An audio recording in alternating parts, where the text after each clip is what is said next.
I did say last week that I want to finish this up, so here we are, again in urban rumor. Yeah, steel pipe noise would have been perfect in this situation. But to sum it up quickly for Goblin,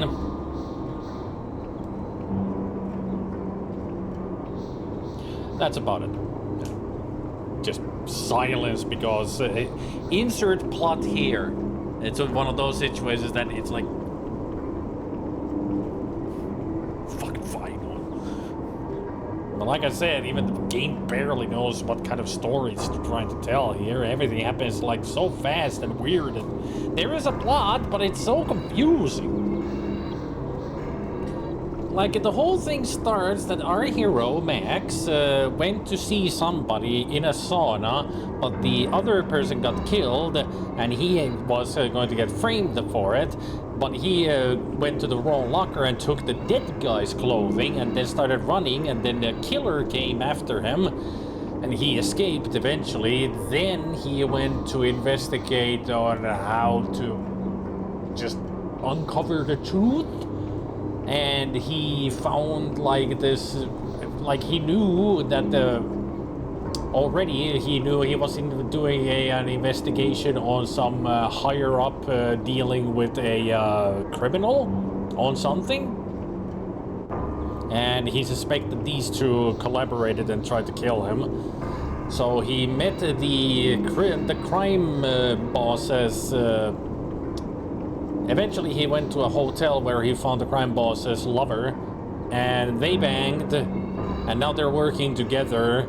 They went to the crime boss's office where they found a lot of information, like everything they need to know, and that's where the plot, where we're at right now. They just found out there's a whole group of criminals calling themselves the elite that are all behind here, and now Ada, the lover lady, is here to investigate what kind of chemical weaponry or whatever they are making. Did you follow the plot yet? Well, and also when Max went actually to his home before going to find Ada, he was confronted by a huge big killer guy who was thwarted by a ball to the face. And it's just rubber ball just bonk. Max had the greatest reaction to it. This game is super silly and weird. If I say the company's name who developed this, you will understand why this is so convoluted and weird. Coktel Vision. You know, the people behind Goblins and other adventure games.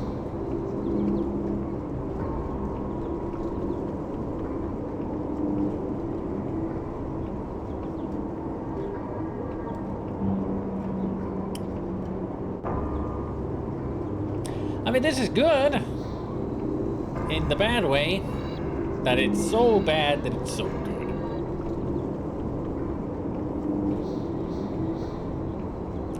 Yep, what Gabriel is telling you is also true about this game. This is like, you can tell that this was written in French. I mean, Coktel Vision is a French company. All of their games are originally in French. Something got lost in translation when they made it into English.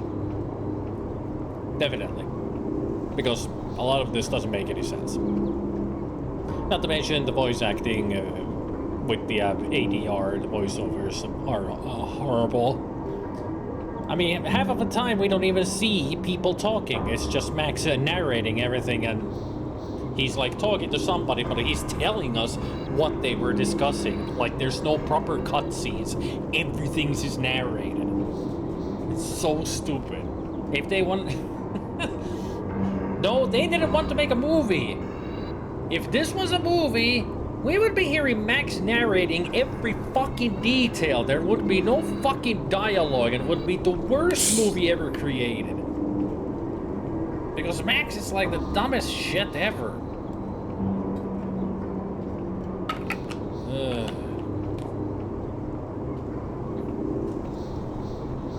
I mean, there are some dialogue, but it's not on screen. It's when they're off screen, when Ada and Max have been talking to each other, or we've been talking to somebody through a freaking door. I mean, even there, Max was talking, but his lips wasn't moving on the freaking cutscene. That's how stupid this is. But I love it because of it. It makes him angry, but I'm angry and happy at the same time. It's a weird combination. And that is why I want to play this game through. I want to see how this ends.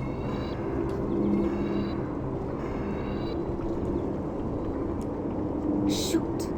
There's nothing going on here. The delivery man just moved an empty box. Oh. Weird. Looks like a giant pair of sugar tongs. Excuse me? A giant pair of what now?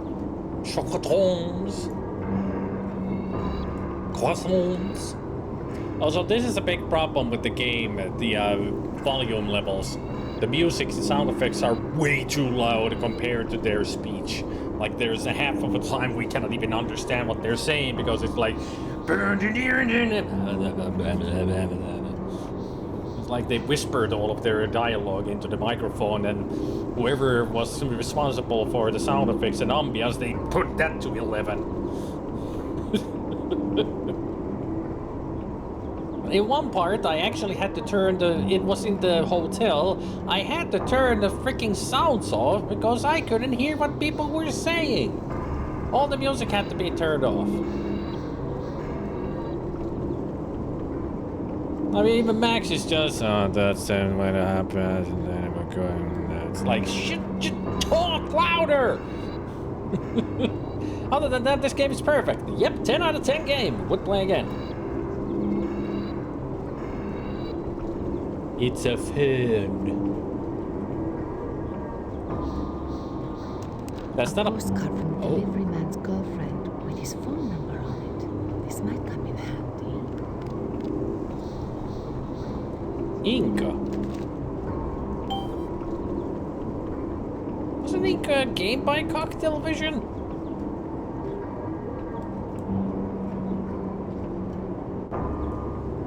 Despite the sun and the sea, I'm so alone without you. You're so far away, I can't...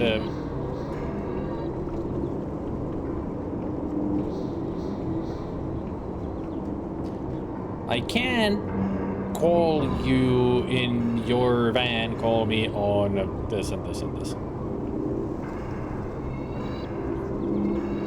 This is like the worst handwriting I've seen in a while. Big kisses!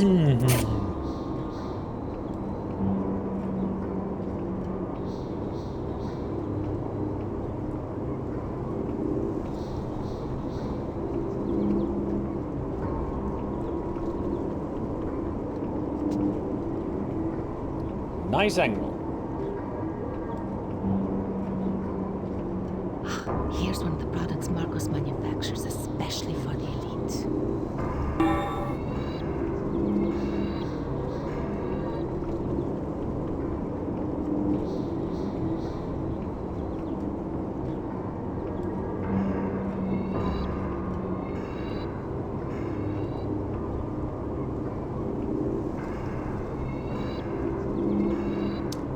Very subtle, you know? Just having elite written on it. Not trying to hide anything. Also nice to know that the capsule is radioactive. That's not dangerous or anything. Well, look, a radioactive capsule. I'll just put that into my pocket. Let's see the Geiger counter. Well, fuck me. Somebody got it, he ran away.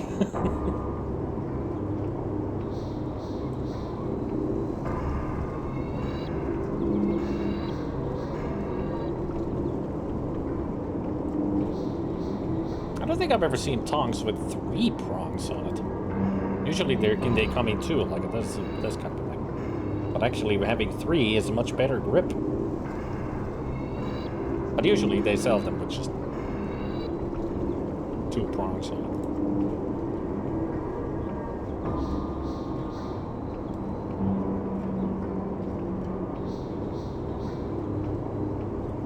There's another car parked at the other end.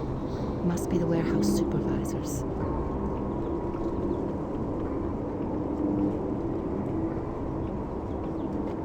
I'm here to search. The sunroof's open. Why not?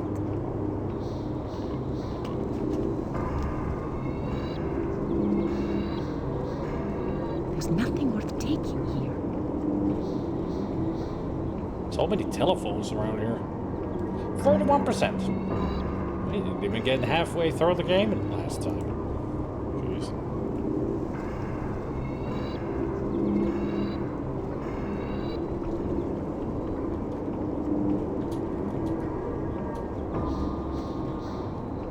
Listen.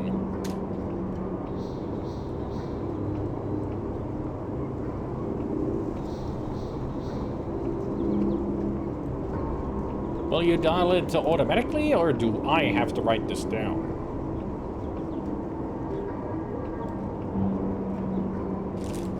Yeah, just to be safe.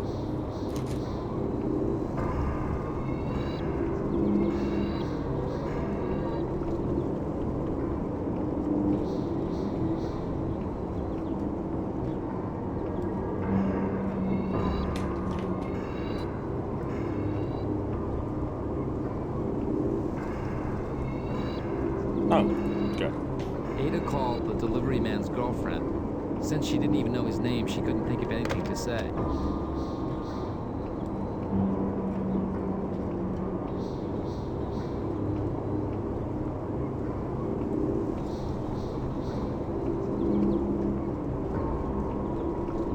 The address of the Elite Research Institute must be written on the delivery slip.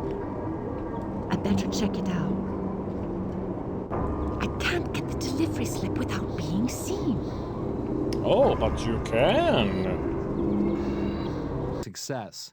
She found the address of success. the infamous Research Institute, the front for the elite's shady dealings, on a delivery slip.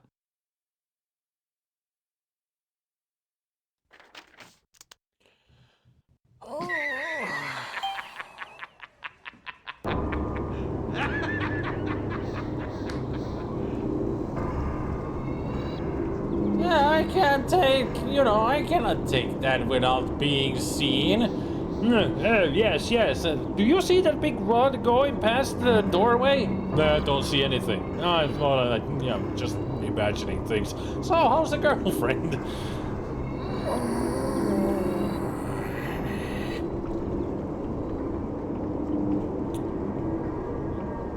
Warehouse telephone. On delivery and payment terms. Not payment, payement. That's it. That's the payment in French.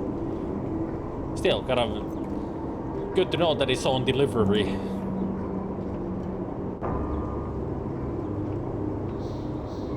Immunology and Virology Institute.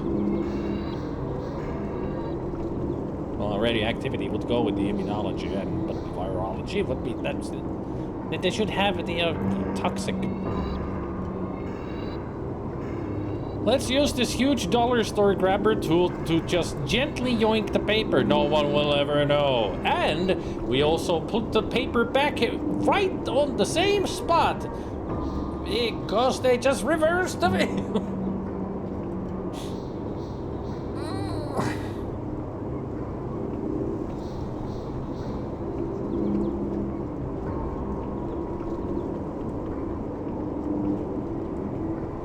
I could call her, but I don't know what to say. I need to find out more about the delivery man.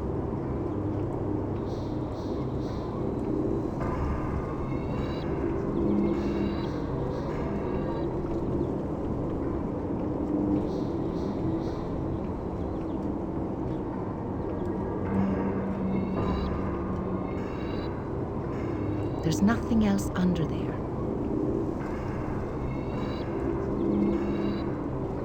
A laundry ticket. How many times can I check the jacket? Huh. He's prepared for everything, isn't he? Condom. Great. So now we know his laundry ticket, girlfriend number, and he has a condom.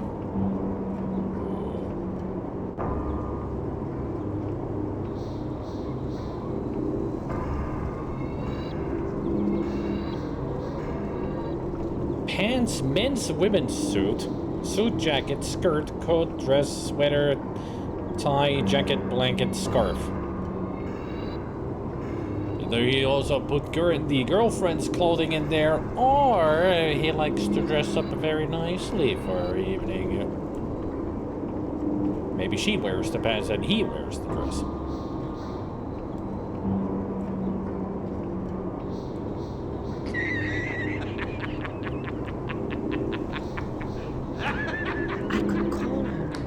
Don't know what to say. I mean, you never know. I need to find out more about the delivery man. I mean, nothing wrong with it. We do need to learn more about him, so. As long as they stay together, I can keep on looking. Let's stay together. Come on, come on. There's nothing else under there.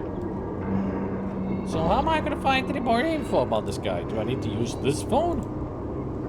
I could call her, but I don't know what to say.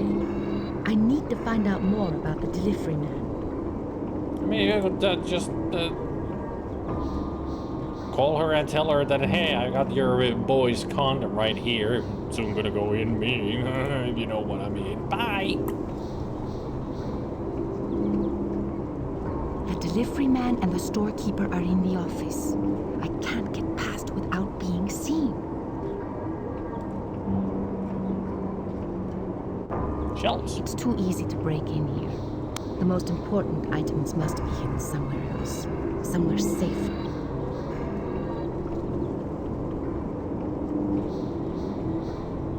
It's too easy to break in here. The most important items must be hidden somewhere else. Somewhere safer. So she's basically just telling the player that, hey, these shells are useless. Stop looking at them. There's nothing worth taking here. Well, there's nothing worth taking anywhere because there's nothing to take. I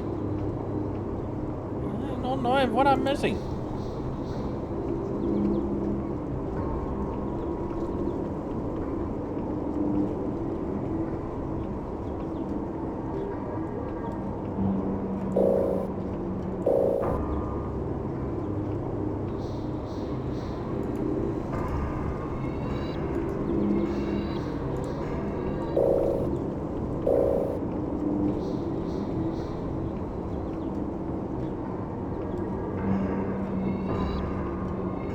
I don't know what I'm missing.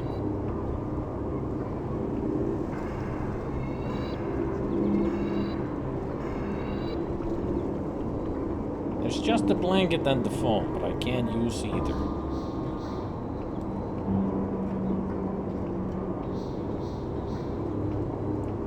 Hey, Darkwing. Oh, this is something completely different. We're not used. That's not our van. We're here to investigate this place. I don't know what to do.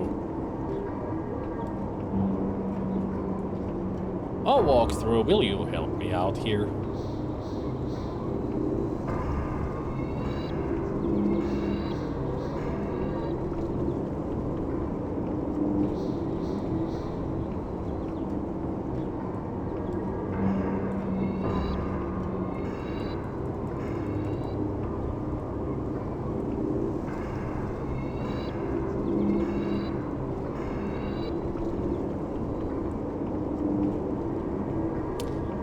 The delivery man's called Mr. Felix. Now we know his name. Mr. Felix.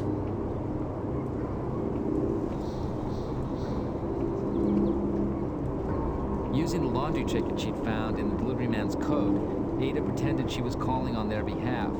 She asked for Mr. Felix and soon found out the number in the truck.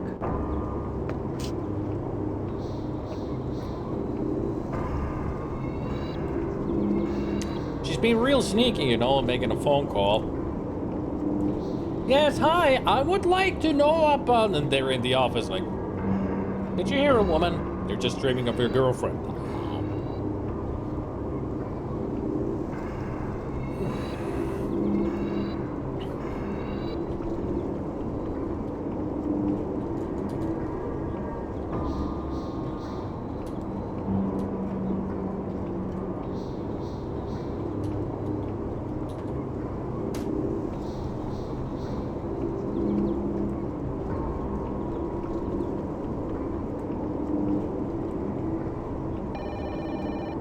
As soon as she got the number of the van, Ada called the delivery man and left the phone off the hook, hoping to keep him busy.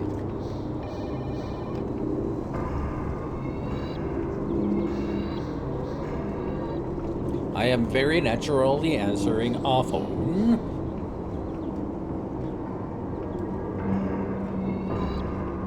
Great. I found the van's number thanks to her. The line will be busy.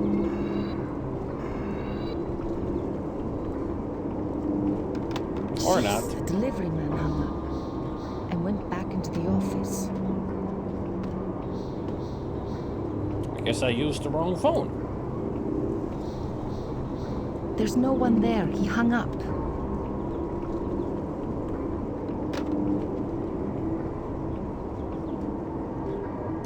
Nice to have a new angle of the same There's thing. nothing worth taking here. Like, why did the angle change? Just because of the telephone? As soon as she got the number of the van, Ada called the delivery man and left I the knew phone Max off would the say hook, that hoping again. to keep him busy.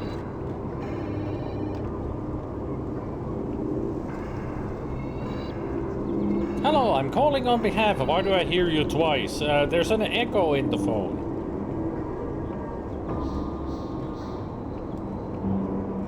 Hello? Hello? Who is it? I can't hear nothing. No, you can hear something.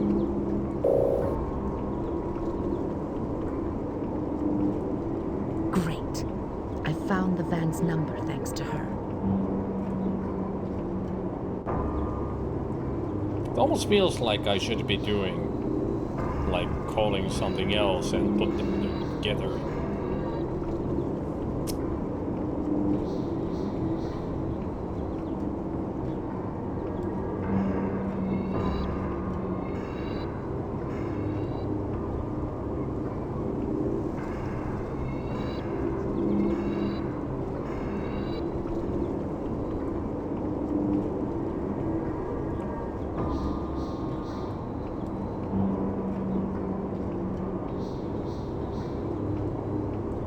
Oh, this. The number of the warehouse is printed on the slip.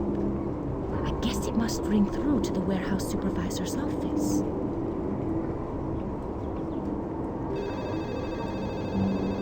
As soon as the delivery man was busy on his truck phone, Ada called the warehouse supervisor.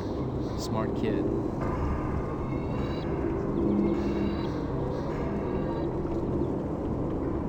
Now they're both busy.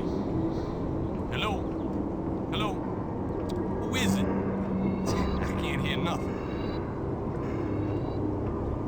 In the end, the amazing Ada had the brilliant idea of putting the two receivers together, connecting the delivery man and the storekeeper.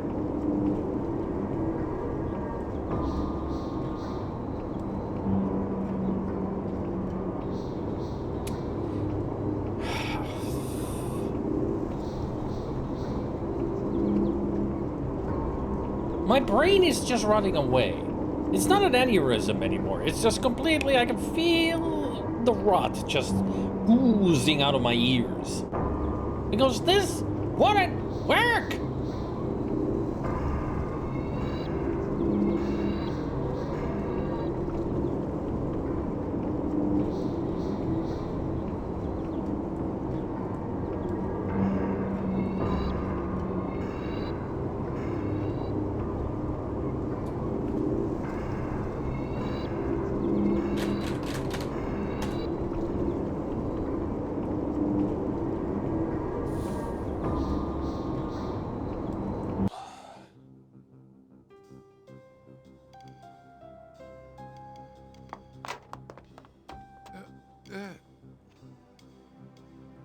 My darling Ada had done a great job. We showed Dee Dee the radioactive capsule she'd found along with the elite file. It was as clear as day to him. The organization was using the radioactive material to carry out genetic manipulations. In light of what Sergio had said about Lagrange's activities, Dee Dee advised us to plant a bug in his office. That way we'd be able to find out more about what he was up to. So there we were in the club. We sat where we'd be able to see Lagrange's arrival. Ada had gone to order more drinks when I heard footsteps and the sound of doors opening and closing in the direction of the office. That confirmed there was a second entrance via the back street. Lagrange clearly used it to come and go without being seen. A moment later, I saw a silhouette pass by. Then the light in the office went out. Something fishy was going on. I went into the dark office, and what I saw turned my blood cold. Lagrange sitting there with his hands soaked in ink, his throat cut. Oh, there's the killer. Before I even had time to react, the big guy I had encountered in my apartment came bursting into the room. I frisked Lagrange's pocket and found a keyring like Marcos's and used it in the slot down by the floor. The secret passage opened, taking me out into the alley behind the club.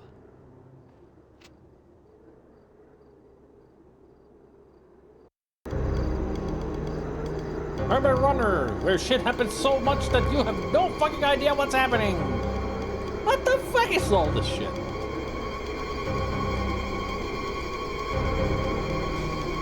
Well, that's what it feels like. I just died and ended. Okay.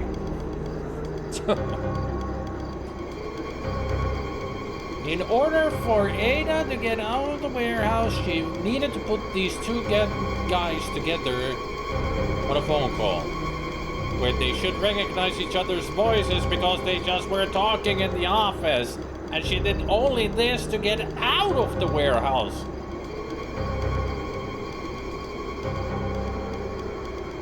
When she could have just ran out of the fucking warehouse! I mean, the guy couldn't even catch up to her from the fucking office, so why did she need to do that? And also, the guys did a really great job of going after her. Just, it's like, she got away. Boom. So, how about the girlfriend? This is like the dumbest storytelling, and oh, now he's getting aggravating. It's just bad as storytelling. It's so stupid. And now, don't let us investigate any of that place at all and find the keys and open the log, which seemed like really interesting. No, let's just go back to running, because that's what the game is supposed to be about. Running, right? Don't let us do any interesting storytelling. Just tell us, don't you?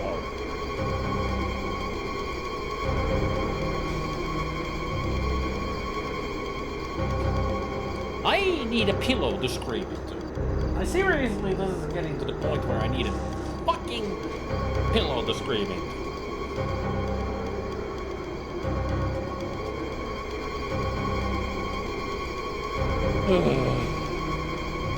I just needed to vent a little bit, Gabriel.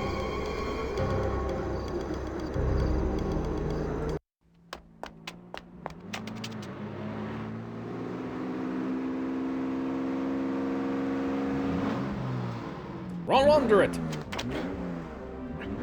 Really? That was the answer? Ada showed up at just the right moment. When she was at the bar, she'd heard gunshots coming from the office. She immediately rushed off to get the car and to get me out of there. The killer had struck again. The second of the elite's key men was dead. Was someone Look at trying me to get even driving. with this evil organization? This is me driving. In the early morning hours, I noticed something weird. I The hate ink that stain on acting. Ada's hand was strangely similar to the one I'd seen on Lagrange's hand. I was in a hurry to get the photos Freddie had developed. Somebody get the lens Ada flare would go out and of the pick them up in screen. the morning. Jeez. She'd take a message I'd handwritten so Freddie would know who she was.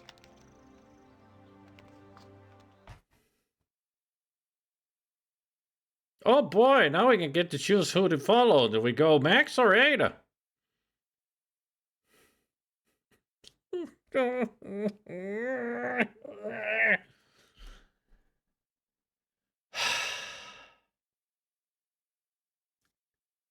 only thing we did was avoid getting hit by a car. It's the only gameplay on the most interesting part, at least to me, interesting part of the game. They didn't let us do anything other than dodge.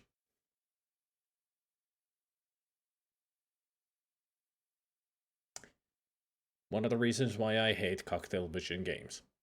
They really don't know how to make puzzles. But they do know the storytelling, but this is where they dropped the ball. This storytelling is really bad. They should have just stuck to their usual, stuff like Goblin styles and all that. Not go for FMV, because they had no fucking idea what they were doing. There was a message from Didi back at the hotel reception. He discovered that a certain Dr. Dramish had managed to get hold of LaGrange and Marcos's bodies, apparently to do autopsies on them. The way things were working out, I began to wonder if it was a wise choice to come back to the hotel now that the cops and a bunch of killers were on my trail.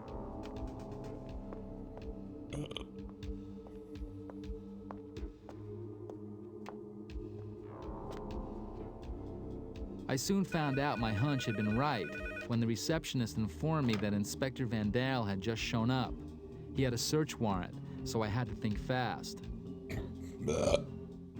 I persuaded the receptionist to delay the inspector for a few minutes and started to look for the right hiding places.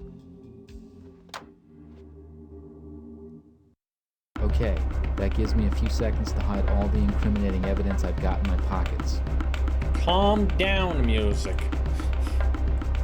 There are so many times when the music is like, oh no, you get really exciting.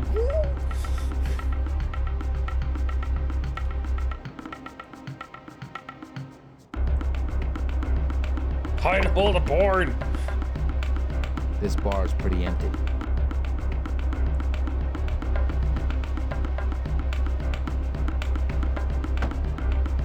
Ah, at last, a little Irish courage. Whiskey. This label is hollow. I could slip something inside. Definitely Max again.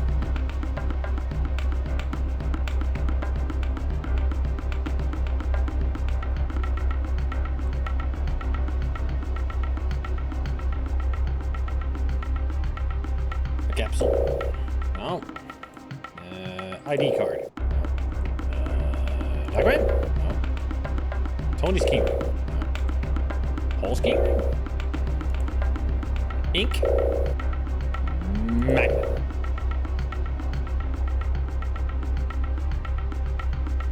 Why bother hiding that? It's not incriminating. No, I don't want to hide the mirror, the whiskey in the mirror. Visitor, stay a while. Stay forever. Marcos's false police ID will fit nicely under the label. What a great hiding place. It will fit nicely into the label. I am talking like a normal human being. Hey there, Agent One Win Casino. Welcome to Urban Runner. We just finished the 50%. Now for the rest of the game.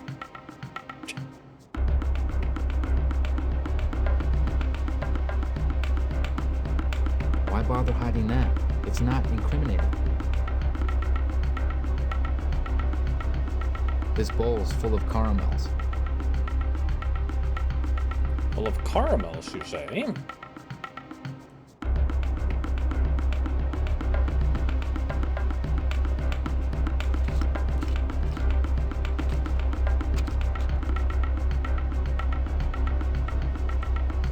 Anything else in there? Champagne. Lukewarm champagne. Yuck. It's a mini bar. Should be chilled. I guess it's not plugged in. Hey, Timber. It's hidden for the moment, but they'll find it if they search thoroughly. I'll hang on to that. It isn't such a great hiding place after all.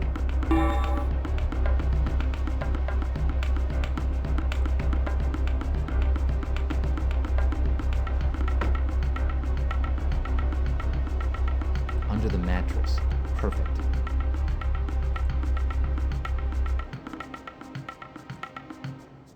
Yeah, but he may find it if he searches hard.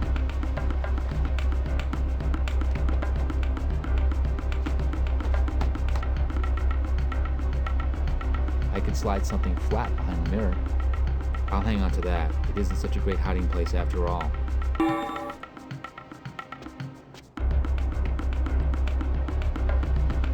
It'll do, but it's not a great place.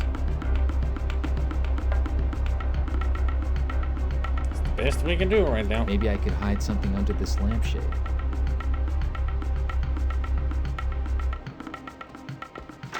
Inspector Van Dale came bursting into my room like a pit bull moving in for the kill. He tracked me down, and all he needed to pin Marcos's murder on me was some incriminating evidence. There was no way out. The police sketch was obviously of me, and the inspector sure didn't like meddling journalists. He searched me as roughly as possible, and, liking the idea of putting me away for 30 years, grabbed anything he found lying around.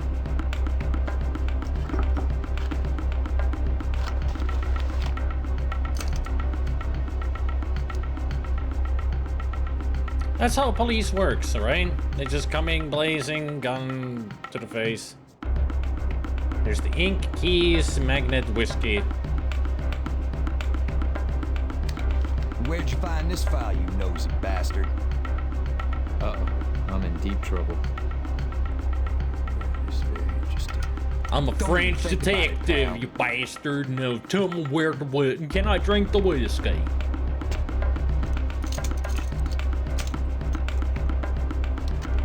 Let's go.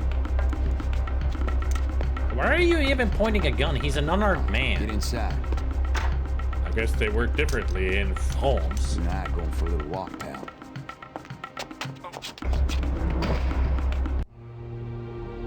I guess I failed. Hey, pussy.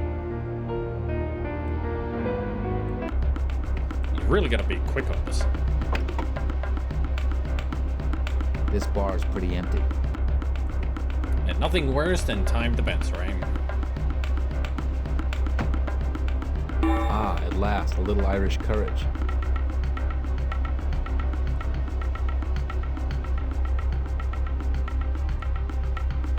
Marcos's false police ID will fit nicely under the label. What a great hiding place.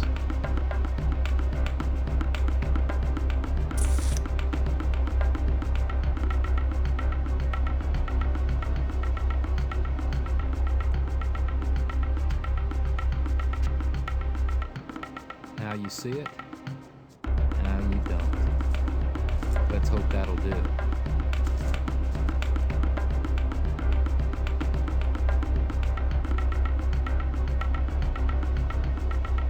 Where can I hide keys and such?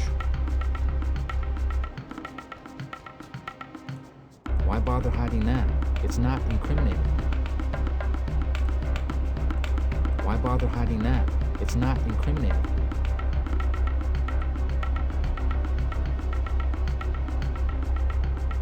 No good. It won't stay.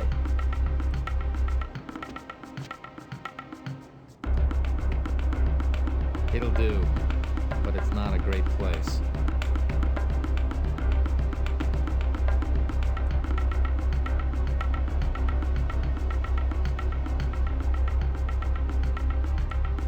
Why bother hiding that? It's not incriminating. Why bother hiding that? It's So I've not hidden all the incriminating. items that are incriminating now.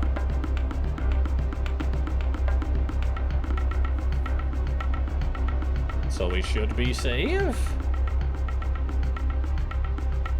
It depends on if he finds the document or not, because I don't know where to hide the document.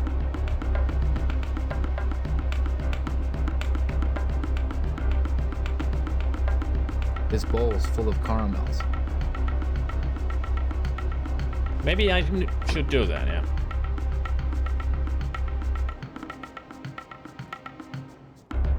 Why bother hiding that?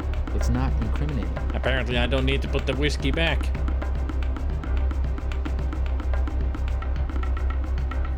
It's good enough to being in the label.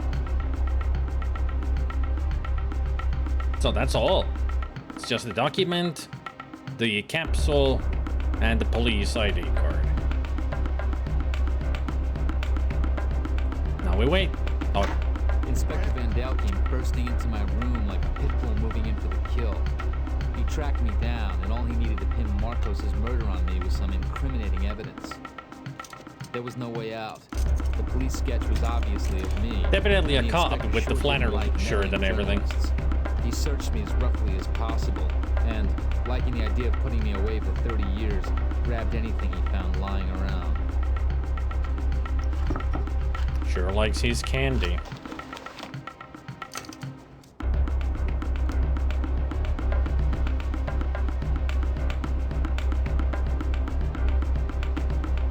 Apparently he found the capsule and the document anyway. What in the hell you call this? Answer me, pal. What are you, deaf? Uh-oh. I've had it now. So there's more, is there? What about this file, pal? Ouch, looks like Apparently the capsule in the candy worked. It's very interesting. But that Don't document, even think about it, pal. gotta figure out where to hide that. I love unskippable scenes! Unskippable! You're unskippable! All right, get inside. You and I are going for a little walk, pal.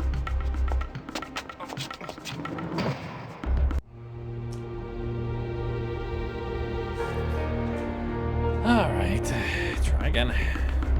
So, whiskey. This bar is pretty empty.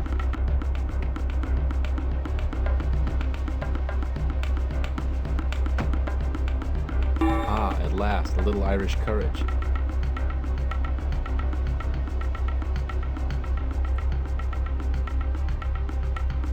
Marcos's false police ID will fit nicely under the label. What a great hiding place.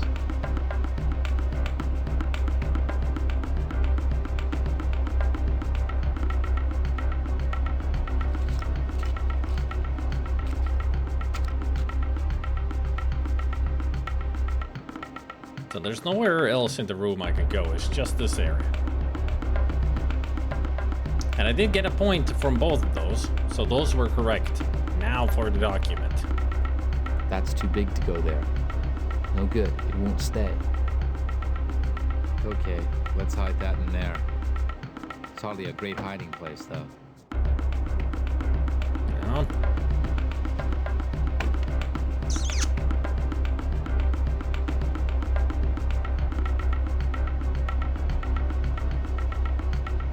I'll hang on to that. It isn't such a great hiding place after all.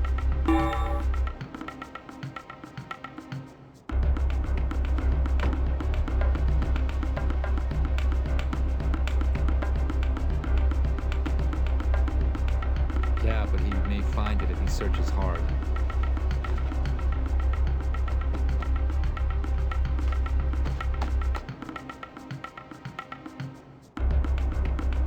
Where else could we hide it?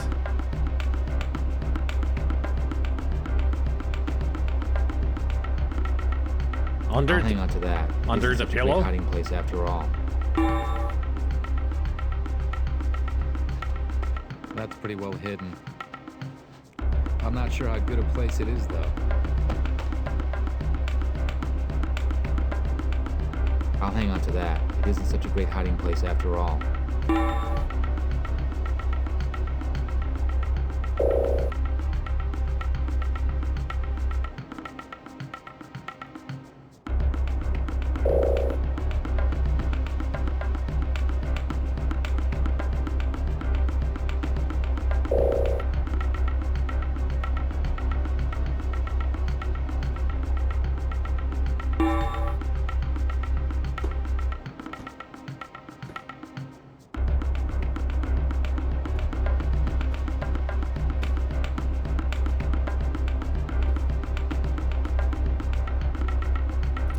It's invisible ink. He'll go away. For now, he's just looking at a stained document, but for us, if we just wait, then... moving in for the kill. He tracked me down, and all he needed to pin Marcos' murder on me was some incriminating evidence. Yeah, but you ain't got nothing. There's no way out. The police sketch was obviously of me, and the inspector sure didn't like meddling journalists. He searched me as roughly as possible, and, liking the idea of putting me away for 30 years, grabbed anything he found lying around.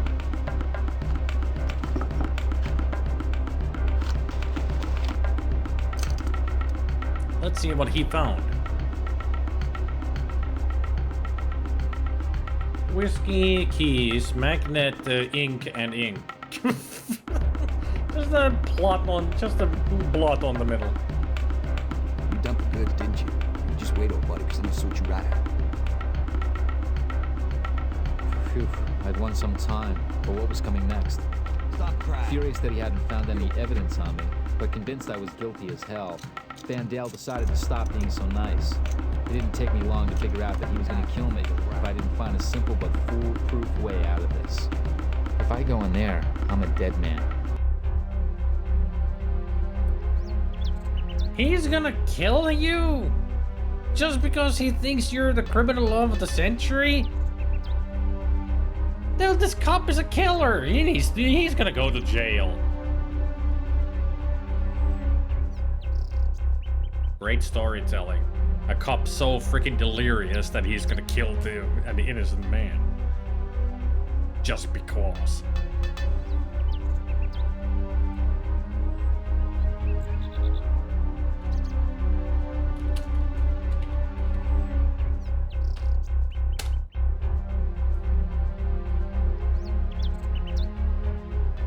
Doesn't exactly look comfortable. I don't really fancy getting in there.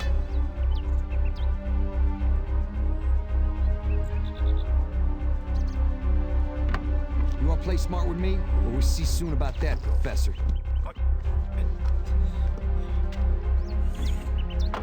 I guess using the whiskey was a bad idea.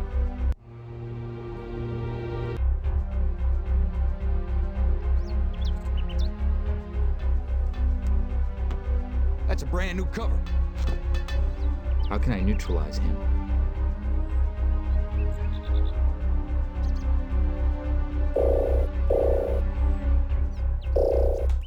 Damn it. You're gonna regret you did that now. Come here, man. Fire!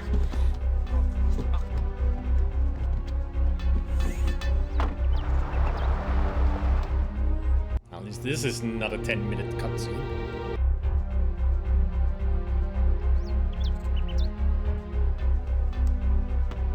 That's a brand new cover. I was gonna have to play by their rules. This crooked cop sure wasn't gonna lose any sleep over killing me. One thing was clear though.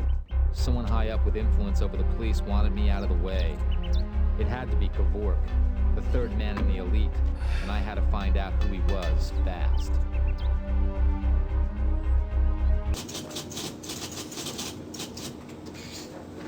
I'm gonna knock you out.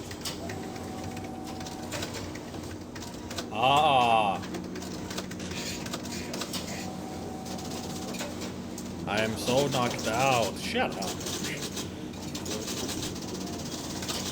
I mean, he has to do it gently. He doesn't want to really hurt the actor.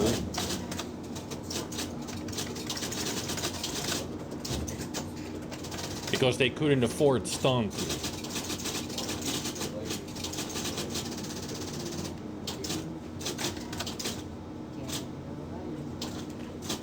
Oh, newspaper offices, huh?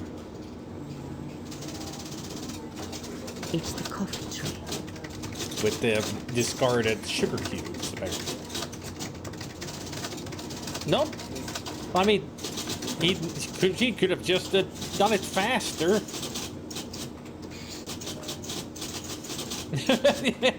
No, I don't want to hurt the car. So easily donkey.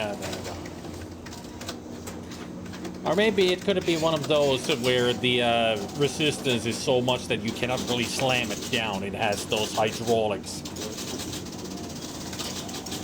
Also could be that. It's a rental car. Could be anything. Boil the water? Why are we boiling the water? I'm just clicking stuff.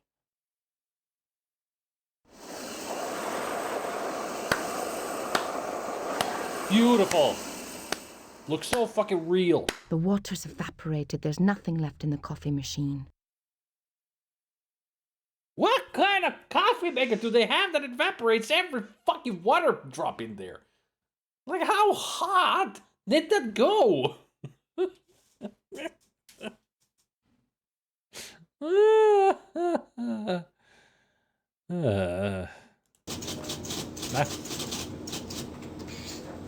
Cups. These cups are empty. I can make the coffee with this, or just use it to boil some water. Well, let's make I some. can make the coffee with this, or just use it to boil some water. While we're at it, let's make some coffee.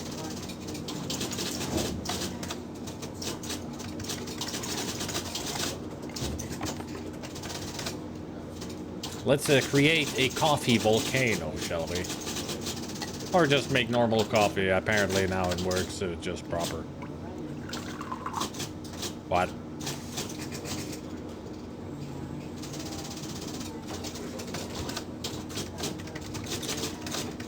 Well, was that a puzzle that if I want to make coffee, I need to get rid of the previous water, so we just evaporated it.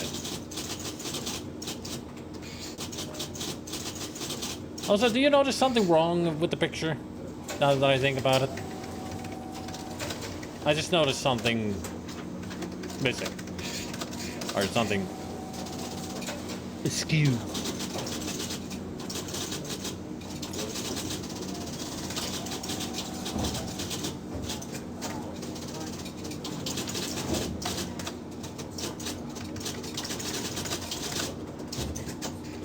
It's not plugged in. I guess she unplugged it and plugged it in and unplugged it.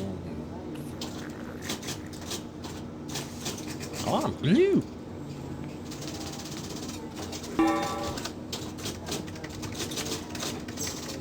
Glow. Gotta love it that here it says glue in this 3D, you know, item, while on the table it said Bosch, which is the glue company in Germany that sells all over Europe. But they cannot use, you know, real items, of course. So why are we here? Here's this morning's mail. Why did you take their mail? Certainly is a lot of mail.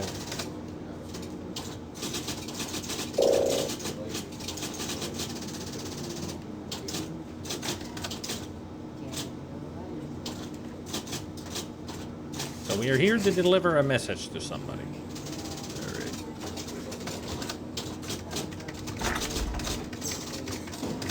Oh no. A cop's questioning Freddy about Marcus's murder. It looks like he's about to search the office from top to bottom. My God, what shall I do? Is that the same cop? I think Ada's sequence actually is before Max's. Maybe.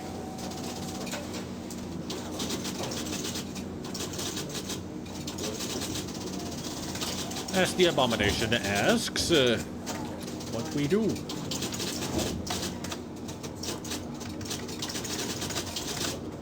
That's the inspector's raincoat.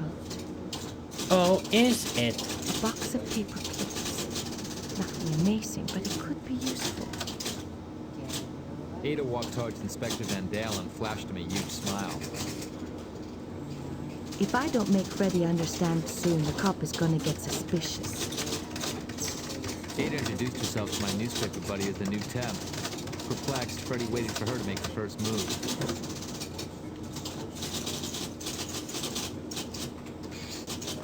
Ada handed Freddy my message right away.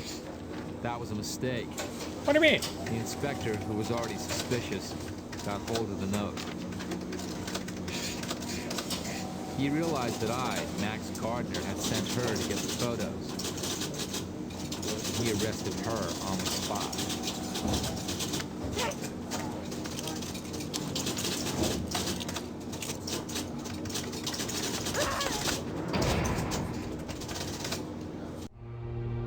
Me think me failed.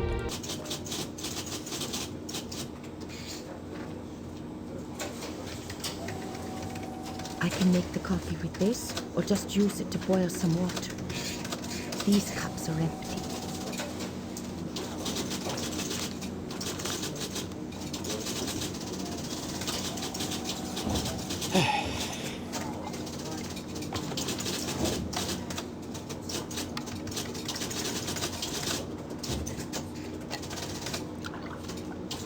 How's it notice that there's no milk or cream here?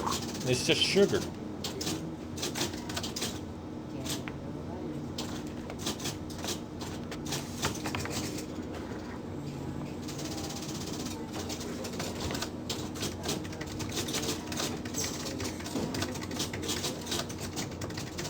Yeah, it's scotch. That's what it says. There's scotch.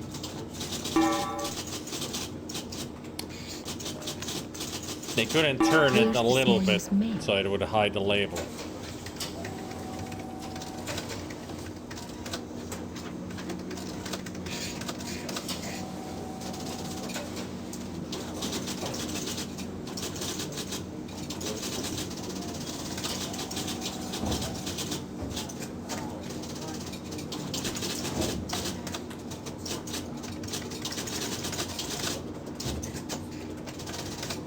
Methinks we need to bring some coffee to the good detective.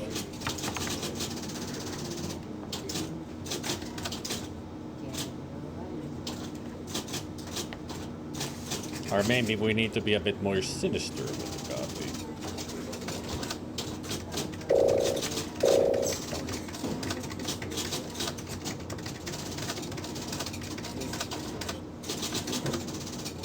It's the coffee tray.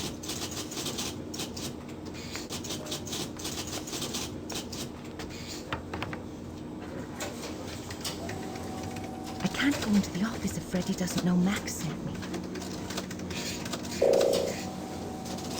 Okay, no coffee.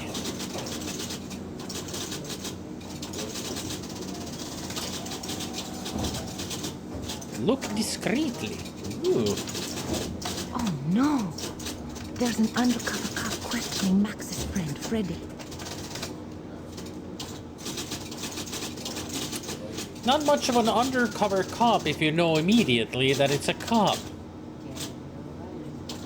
I guess they didn't know what the word undercover means.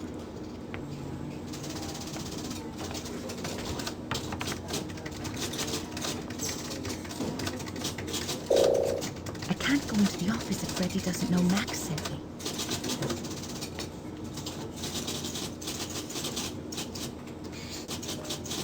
I have to give Freddy Max's message discreetly, and that's not going to be easy.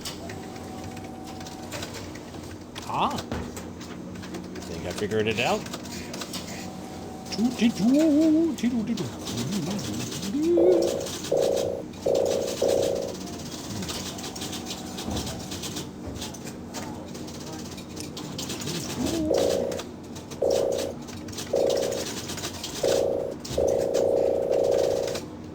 Alright, in the mail. I could slip Max's message into today's mail, but all the envelopes are sealed.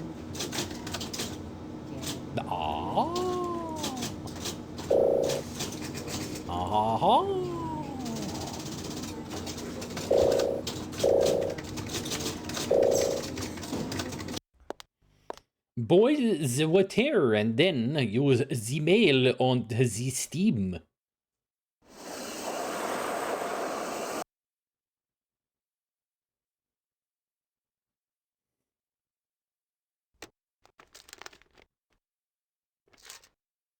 Oldest trick in the book. The water's evaporated. There's nothing left in the coffee machine.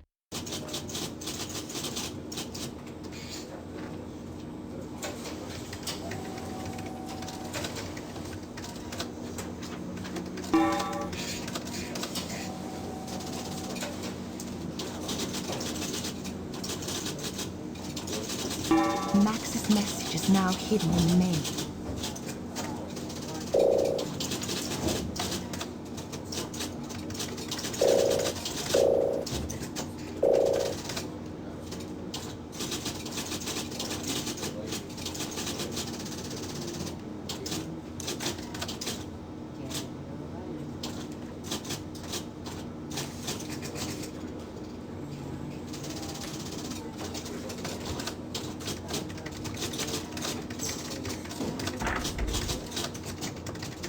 Finally, I'm here. I've got to get Max's photos before the cop finds them.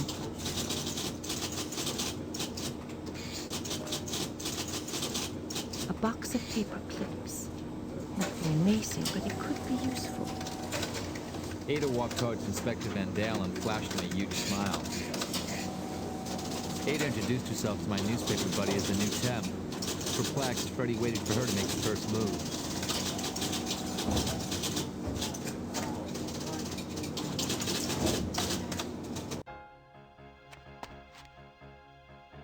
Ada calmly handed Freddie the mail where she'd hid my message. The inspector glanced at the pile just to check that all the envelopes were sealed, then turned his attention on my gorgeous accomplice's every move.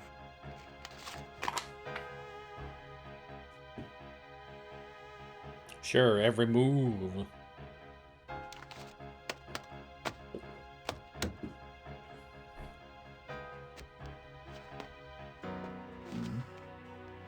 She sure knew how to turn that sleazeball on. This gave Freddie all the time he needed to find my message. She He ain't pointed wearing out no a green bra. file to Ada in which my That's developed French. photos were hidden. I like All that she had sat to do down now and was the get them out of the office. box of paper clips just vanished. Because otherwise she would have sat on them.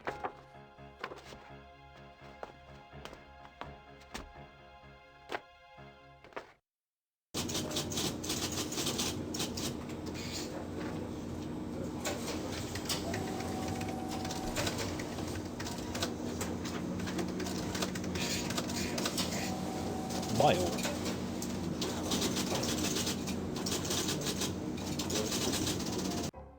Oops. Moving fast while the inspector's attention was distracted by Ada's plunging neckline as she picked up the paperclip she'd spilled, Freddie boldly slipped the contents of the green file into the pocket of the inspector's raincoat. Freddie asked Ada to go make some coffee. He'd figured out how Ada could get the photos out of the inspector's raincoat. This gave Ada an excuse to leave the office. Good thing I had made the coffee already.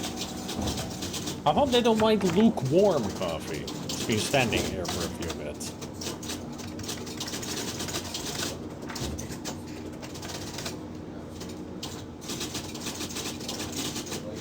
In a flash of inspiration, Ada spilled some coffee on Inspector Van Dale's raincoat. The very thought of it makes me shudder. Ada pretended to take the raincoat out of the office to clean it. Better hurry, coffee stains are like some of the worst things. Next to wine stains. She took the photos and stole a visiting card and some of the caramels the cop loved so much. Oh, he has been to Max's hotel room first. We had both come up against Inspector Van Dale and had managed to outsmart him. This time, though, Ada outdid herself. She had that sleazeball Van Dale sewed up in no time. I had to take my hat off to her. I was happy as a pig in slop. I finally got hold of the photos everyone seemed so eager to get their hands on. Now all we had to do was to get the microfilm the mysterious Dr. Dramish had probably taken from the two corpses. At this very moment, in fact, Dramish was attending Marcos' funeral. I set out to stall a doc while Ada searched the private lab. There's suddenly something amiss here. Exactly! Why are we still hearing the fucking typewriters? Thank you. What? What? There's a timer? Huh?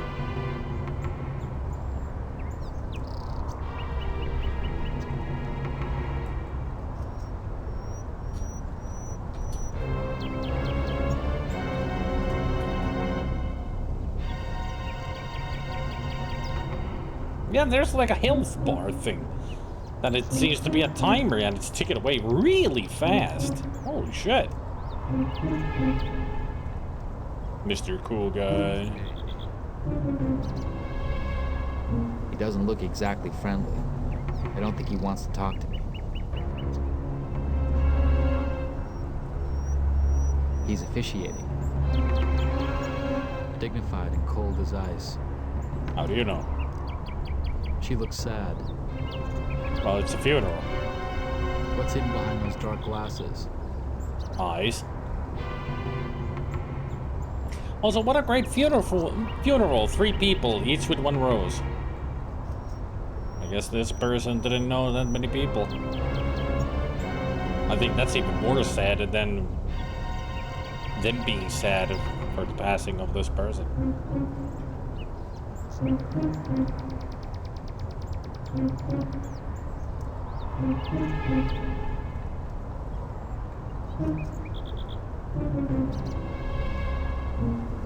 Anybody want a swig of whiskey?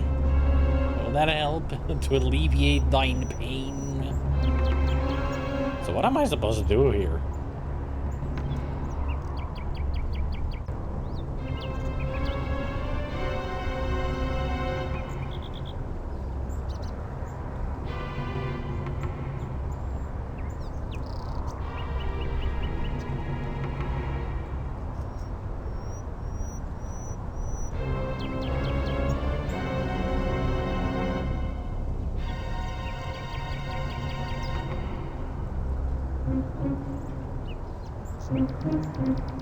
He wants a swig of whiskey.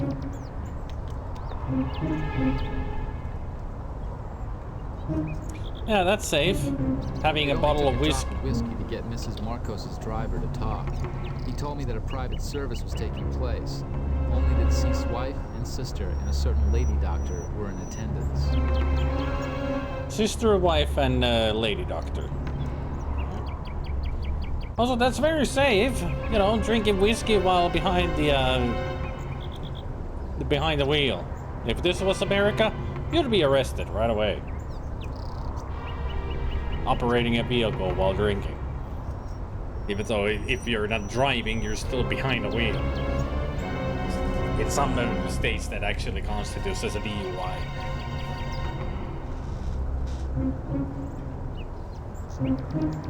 Or OWI.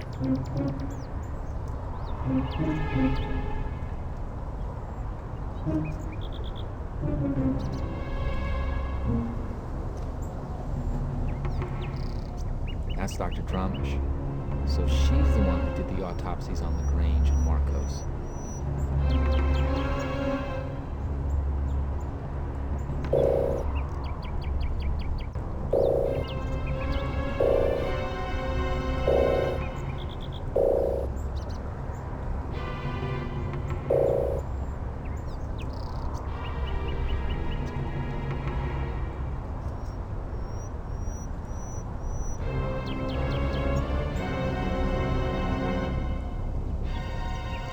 She's only got 1 glove on.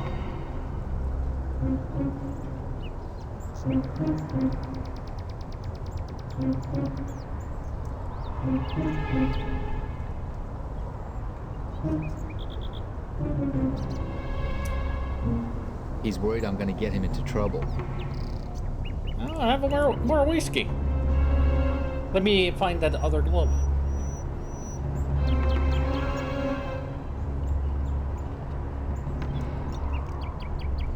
I gather from what he's saying that the infamous Dr. Drumish is a woman.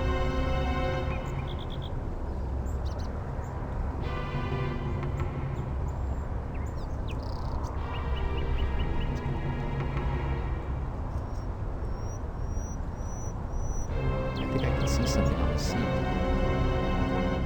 Locked, of course. Dr. Drumish's other glove. This is definitely her car then. Now I need to put it out of action.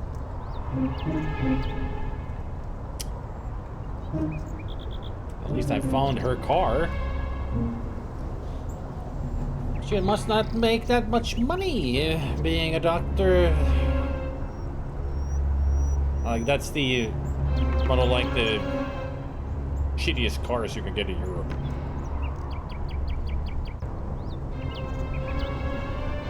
At least back in the day. In the 90s.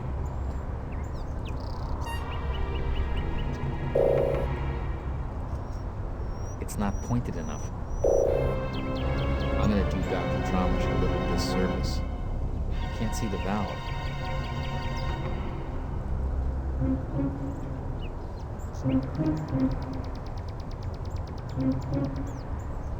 She won't get far like that. Locked, of course. Do I need to go back to her and tell her that... That's the infamous Dr. Dramish. I wonder if she's the Marcos family doctor.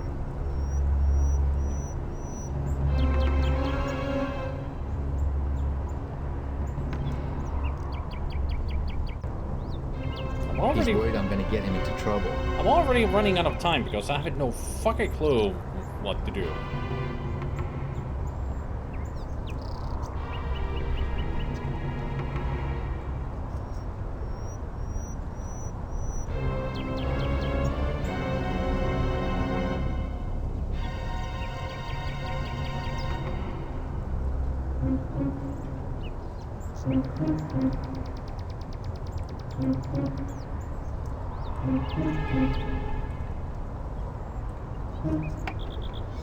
Ah, she didn't lock the trunk. She left the right-hand glove in her car. That's logical for someone who's left-handed. A music score. Is Dr. Dramish a musician?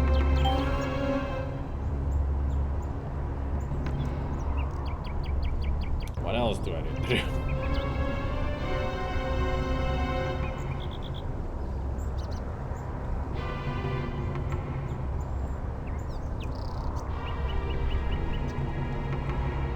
Heart medicine.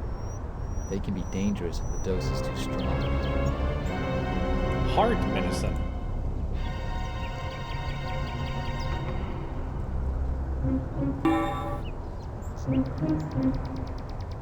I just spiked the whiskey with heart medicine. That's like super dangerous. Well, time to kill somebody, I guess.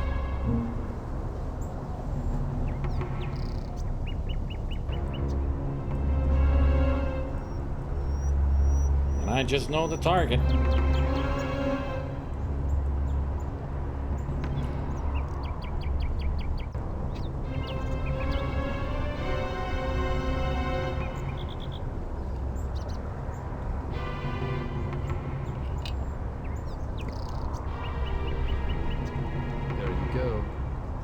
Out of the way.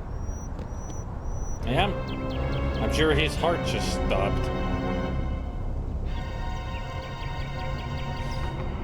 And we lost our police ID badge. But I guess we didn't need to use it anymore.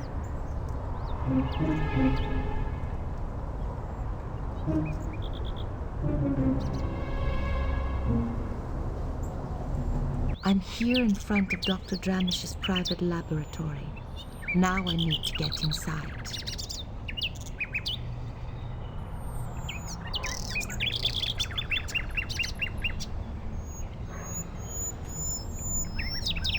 Closed, of course.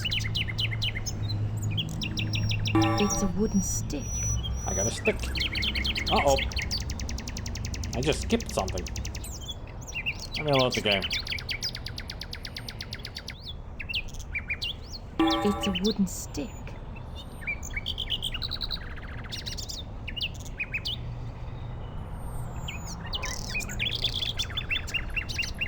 Ah, the timer went away. Because the chauffeur is all passed out. We have all the time in the world here. There's a letter. It must have come today. Closed, of course. You guys think that there are birds around?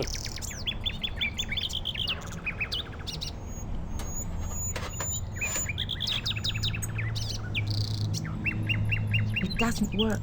I need something sticky.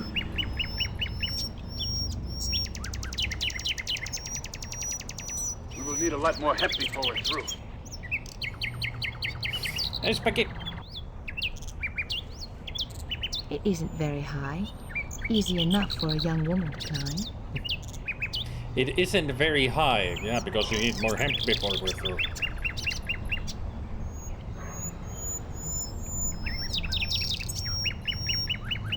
Okay.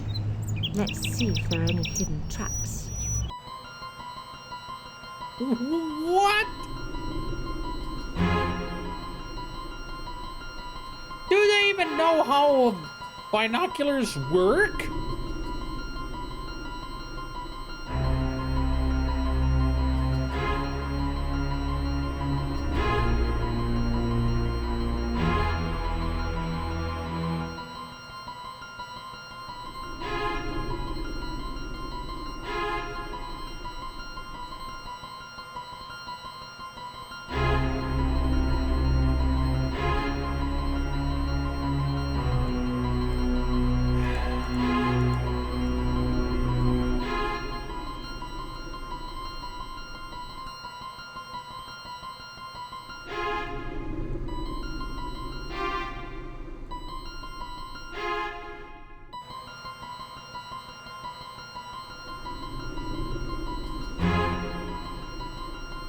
Yeah, but it'd be nice to know what the hell I'm supposed to be even finding around here. I mean, she did say that if there's any traps around here when she picked these up, but...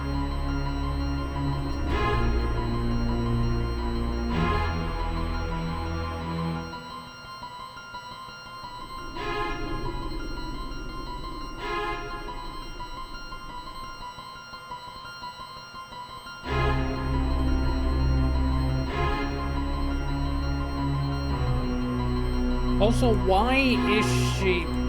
Actually, I shouldn't ask why. I never ask why. Things happen, accept them. Otherwise, your brain is gonna rot. Like mine already has. Too many questions. It's what I say to my friend. Always accept the insanity. Never question it.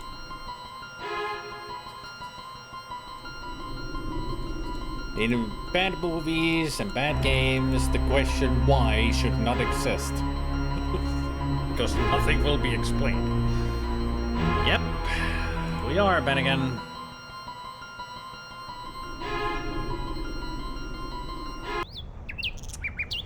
And those are some gigantic binoculars, or this is like the smallest tree that is the size of a...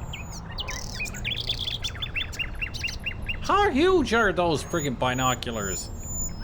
They're like this size, but they only show this much.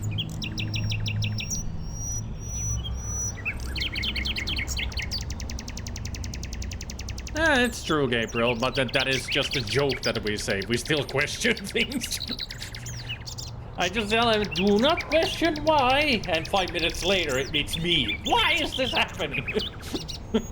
See if we switch roles that way.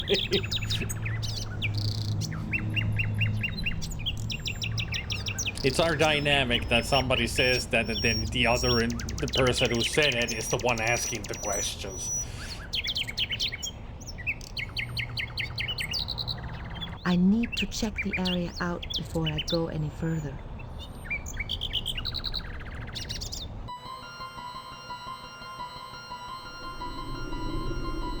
So there's some specific spot somewhere that has some kind of an alarm or something.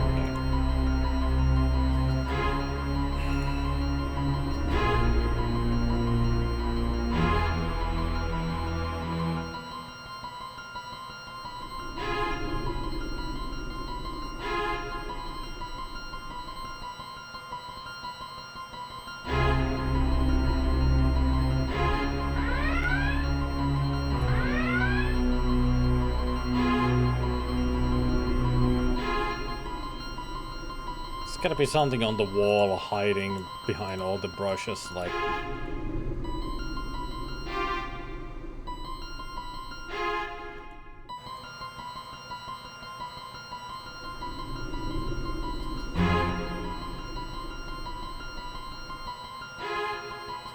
No, this is the backyard. The garden area, apparently. But she doesn't want to walk in there because she thinks there's some kind of a trap somewhere. Like an alarm. That's what we're doing, trying to find anything here. So we can actually move on.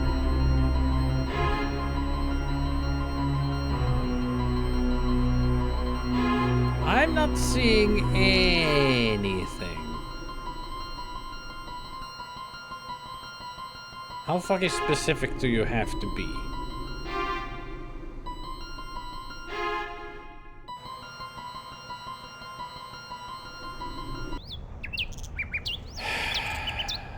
Walkthrough, do you have any help for this?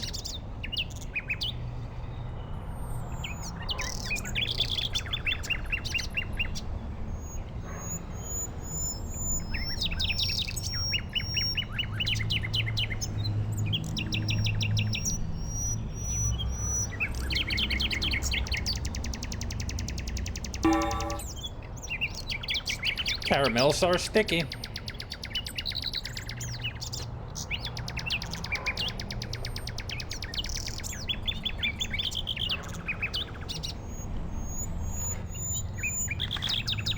It's a letter from an insurance company. I'll read it, then put it back.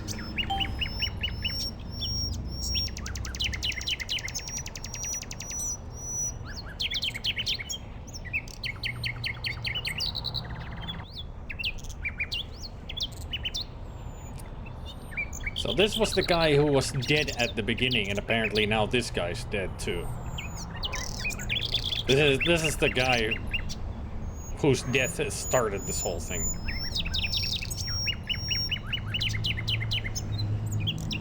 It's a letter from the Dear Doctor's insurance company. Let's see if the house is burglar-proof.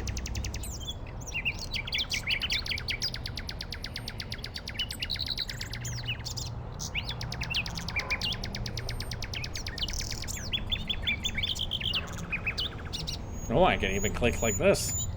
This is even worse to read. Holy shit! The text is right here. Why do I need to zoom in into a worse screen? Why is it see-through? Fucking hell, these guys couldn't do a fucking game.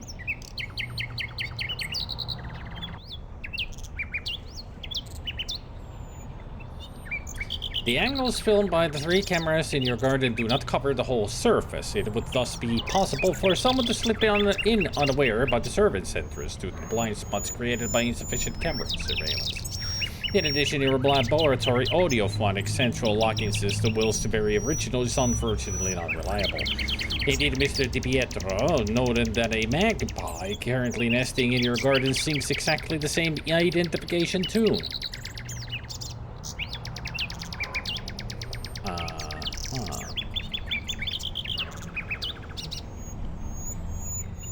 Furthermore, the electric security system of your laboratory equipment can be too easily short-circuited. We're sure that you appreciate in the circumstances how difficult it is for our company to insure you. We remain nonetheless totally available should you wish to consult us on how to improve the aforementioned defects. Branch Manager Patrick Robin.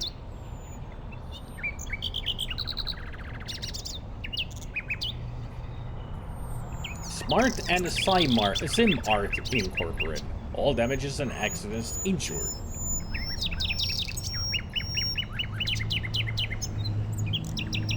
So 3 cameras in the garden, a magpie, and short circuit.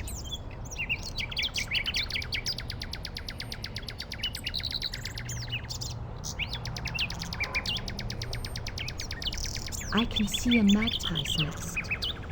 I wonder if they really are thieves. I need to check the area out before I go any further.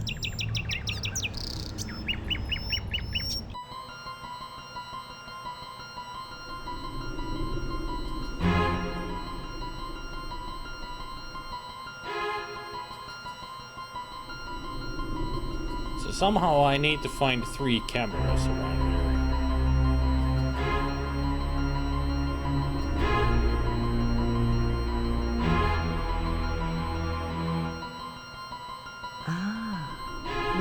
first camera. There should be 2 more.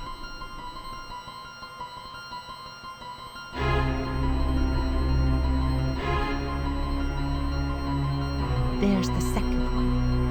Only 1 more.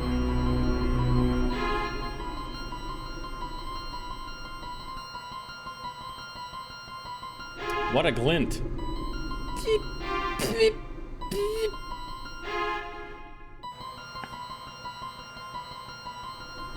Here's the 3rd one. That's all of them.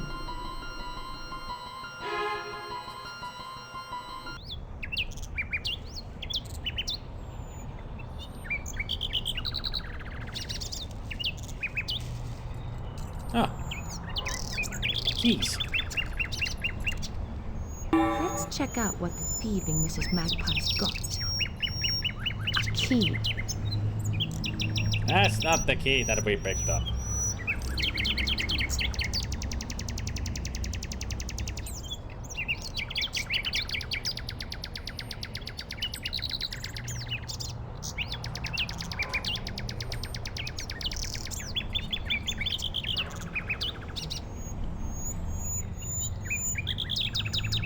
That is not what we picked up from the nest.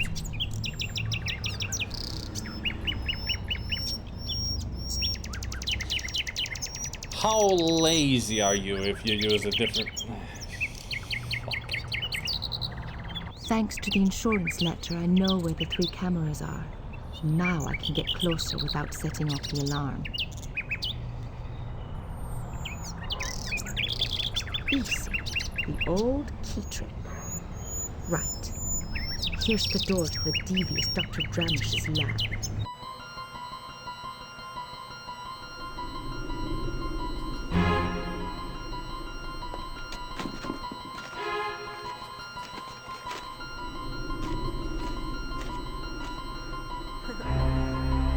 Well, she found something funny. These sheets look like plans for an electronic cart.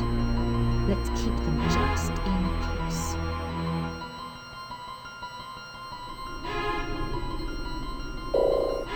If I fit all the pieces together, I'll have the schema for the electronic card.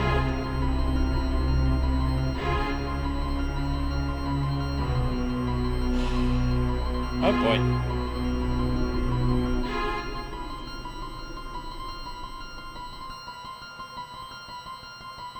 Hey, salto!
Glad this is not annoying. Otherwise, I would be annoyed.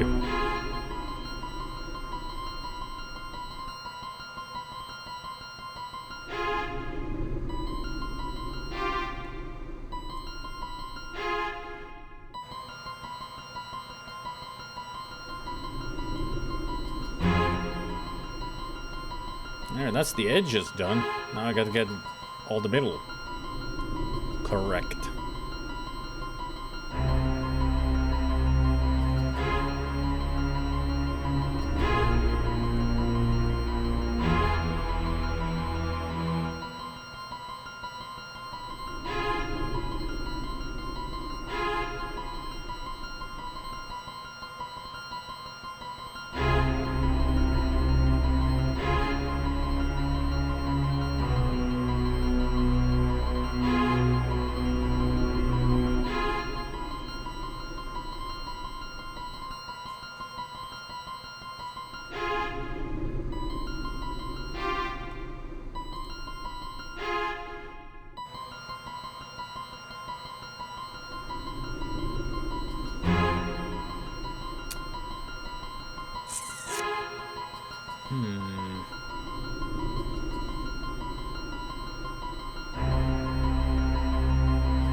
That should be it, right?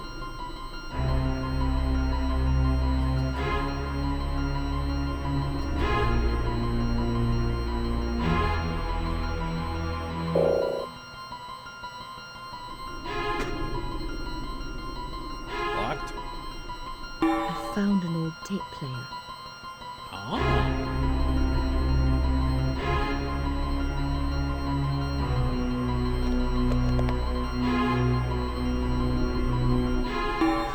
I don't suppose these glasses were lying around by chance. Especially on a Einstein mask, I guess. I thought I saw a wire in here earlier. Ah, here it is. No, it did not. It made it worse.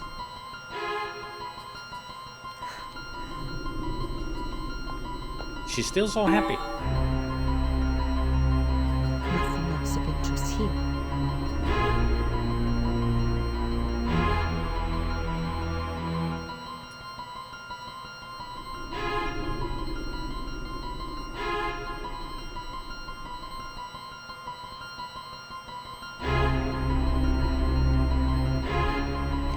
Breaking into the lab to find out what our good doctor is, you know, making.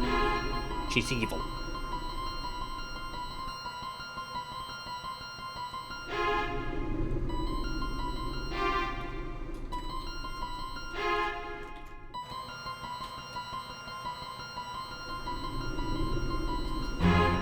And by the way, Zelda, now that you're here, would you like it to test a new sound effect for me?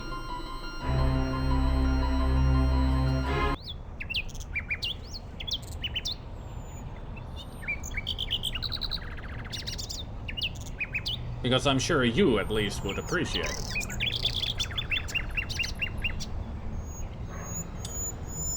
Try hammer.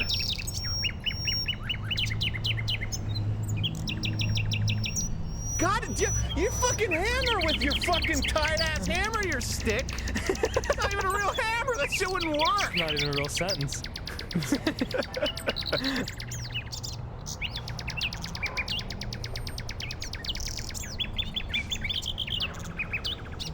That will be perfect to use whenever I start talking gibberish, like I stumble my words.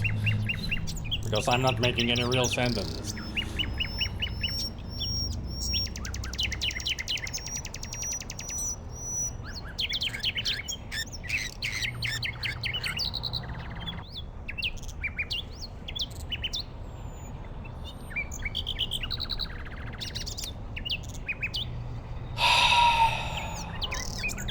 I know what the frequency is. I don't even need a magpie for it.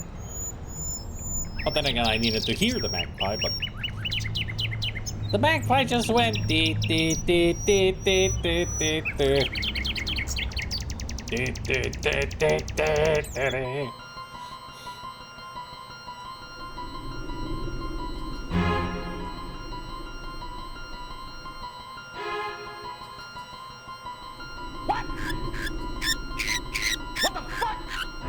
See? Dee doo doo dee dee doo doo doo.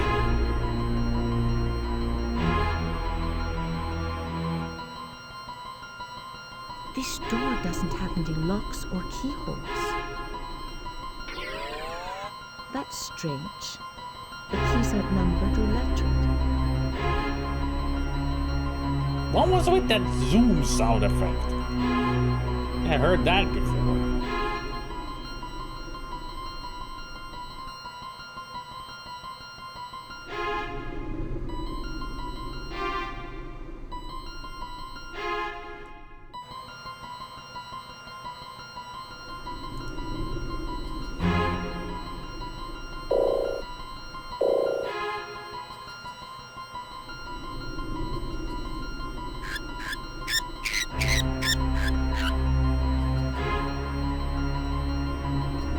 Why isn't this working?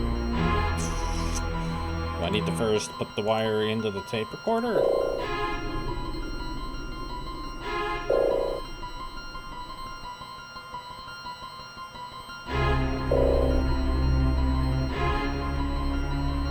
Gotta be freaking kidding me.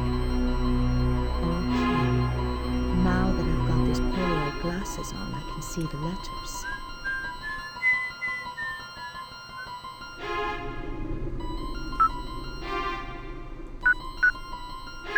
It's E. Alright. Zoom in! Give me a hard copy of that.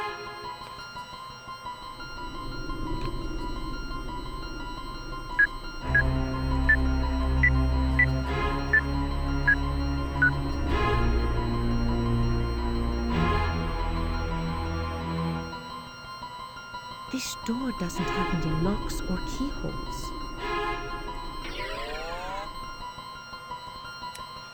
Like a freaking anime. Do I also need to play this?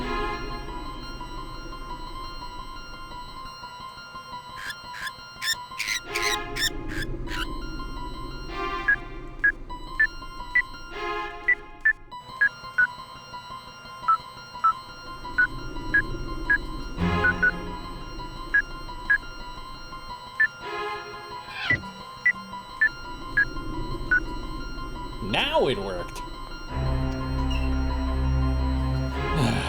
Hey, Grummel.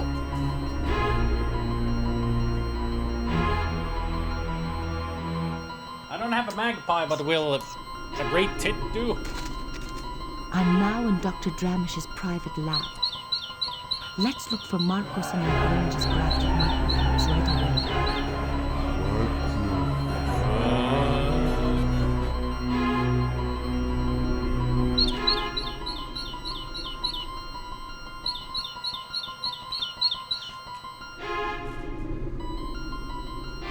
It's a great tit.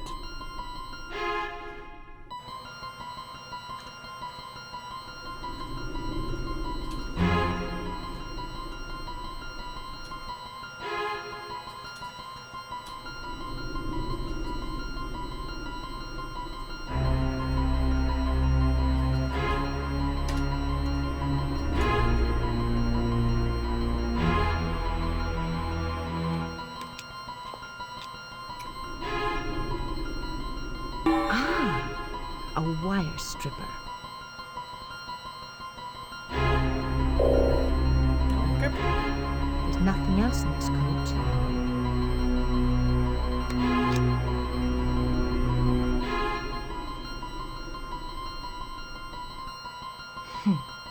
Nothing there.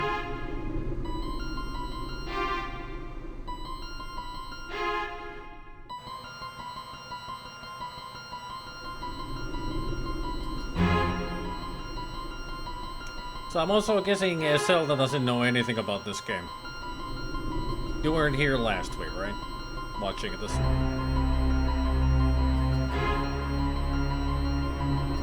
Where are you? I mean, I played the dig.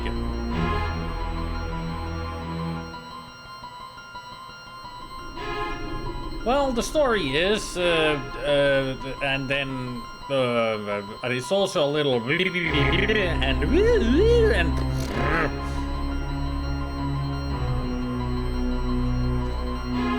and also gotta remember, in other words, the game is a lot of emotions from me.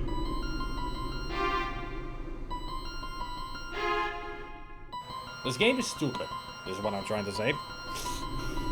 Right.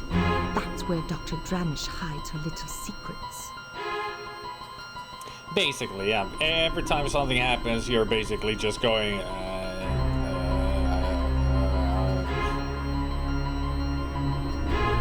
just accept your brain aneurysm and go with it.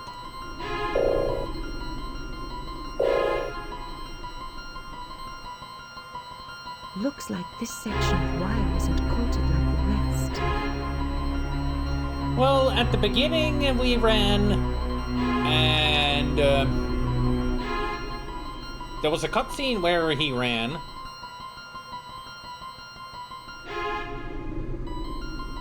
Urban Runner!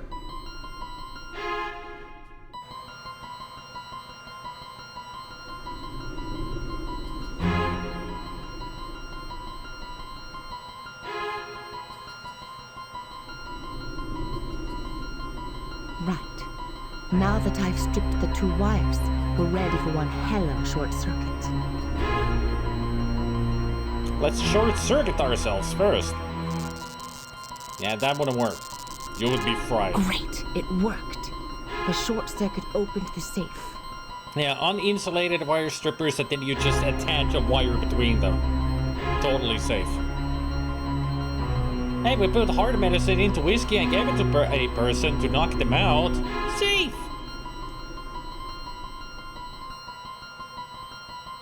Not to mention we ducked down under a car to not be run over.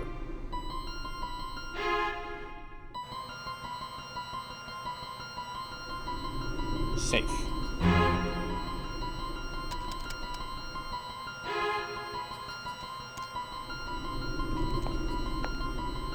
Great. The microfilm. Dee Dee was right. Both of them. Excuse me, it is pronounced microfilm. There is the microfilm. Dumb game to play. Dumb game to play.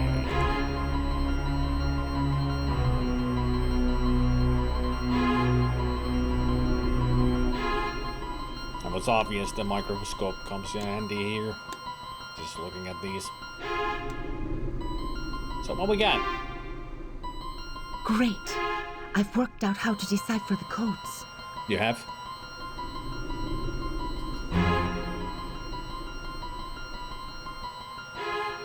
Basically, OSHA violations the video game. Well, in couple parts, yes. I mean, at the hotel, Max did put a fire to a trash bin.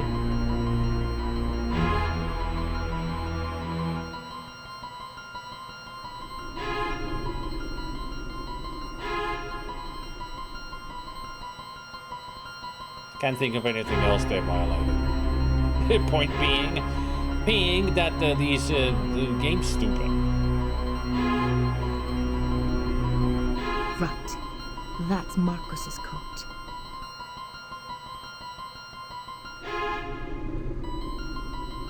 That's Lagrange's code.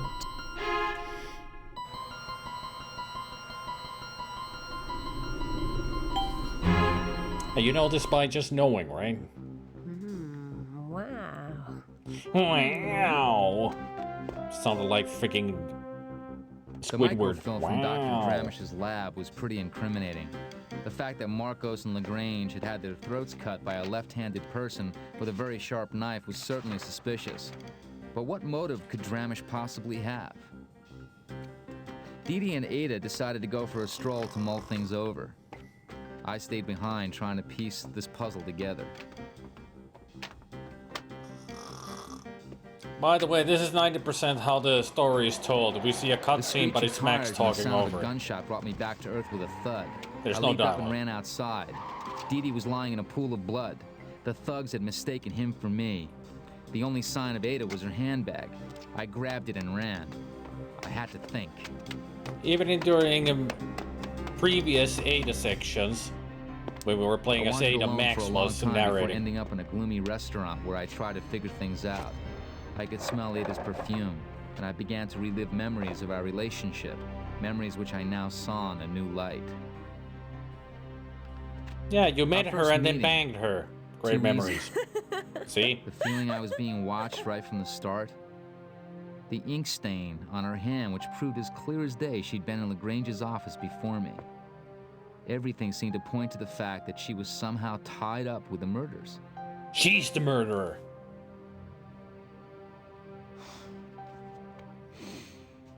Urban runner, running from his life, When the not knife slipped out for of her his bag, life. it only confirmed my suspicions. Was she really the murderer? Now I had to live with this knowledge and try to continue with my investigation. Suddenly everything was even more complicated than before.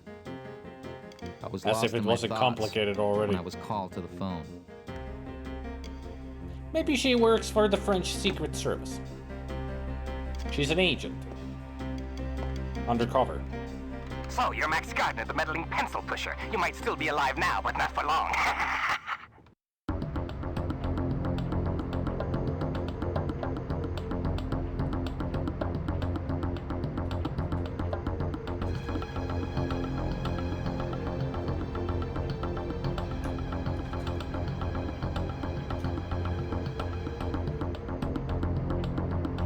That's one of the first came to mind. What? Yay! Okay! Not to mention that that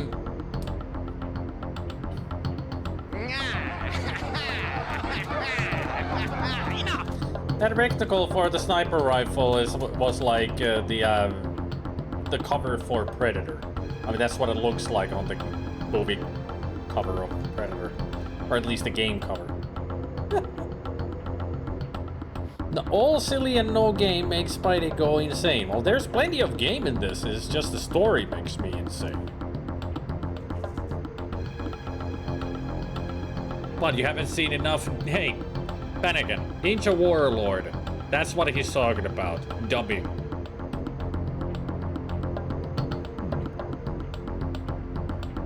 I mean, that voice was just like on the level of any martial arts movie dubbing. Horrible. Always gotta make it the worst sound ever. Why isn't there a nude sound effects? That's a good question. Why haven't I added nude?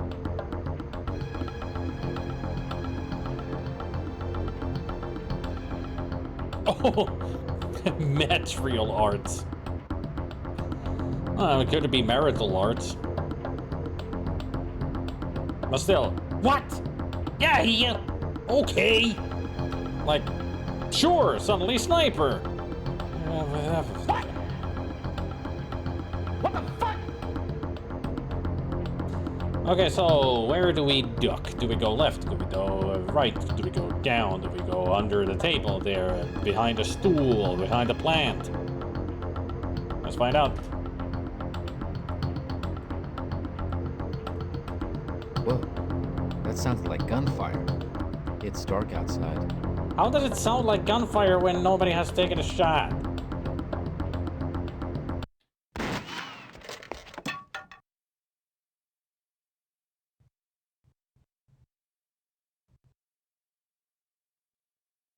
I got the hell out of that restaurant and barely escaped with my life. I only got a brief break, though, because I was still carrying a transmitter in my pocket. That's Ho. Yeah, he is a Ho.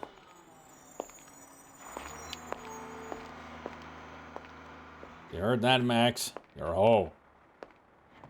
And I don't mean the gardening tool. You're just a tool.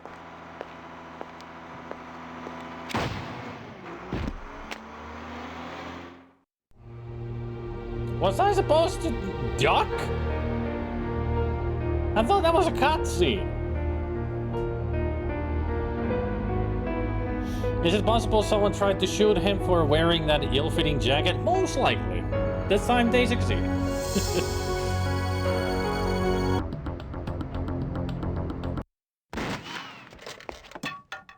At least the shooter didn't hit the lady behind there. That's good. I got the hell out of that restaurant and barely escaped with my life. I only got a brief break, though, because I was still carrying a transmitter in my pocket.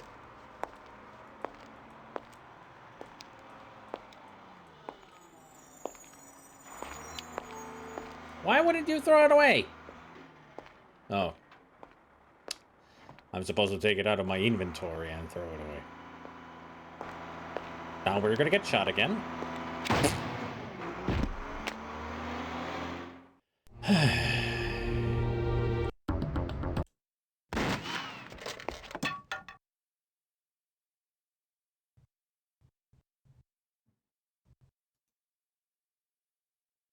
I got the hell out of that restaurant and barely escaped with my life.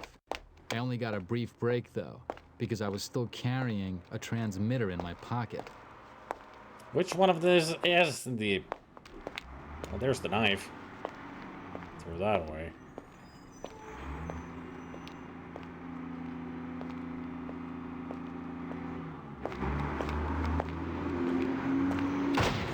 It would be nice if it would tell me which one of them is the fucking transmitter.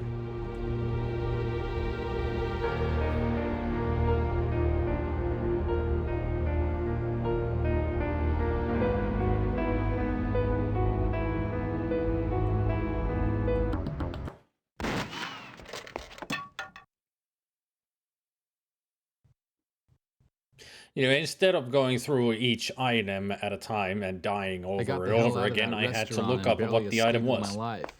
I only got a brief break, though, because I was still carrying a transmitter in my pocket. The glasses have a transmitter. Glasses! When I figured out the glasses were bugged, I tossed them. I let the guy tailing me take a pleasant stroll after the garbage truck.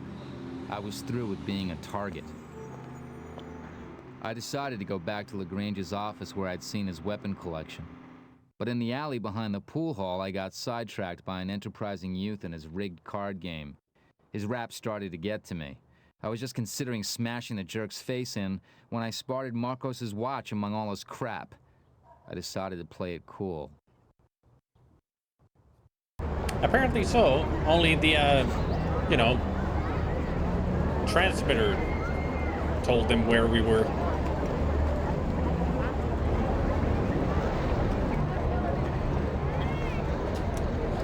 Great.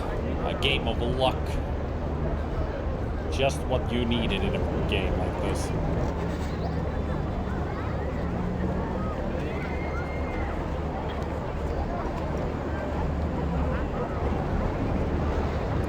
You need to guess the location of Queen among 3 cards.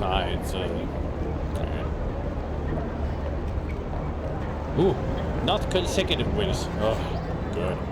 Just 3 wins.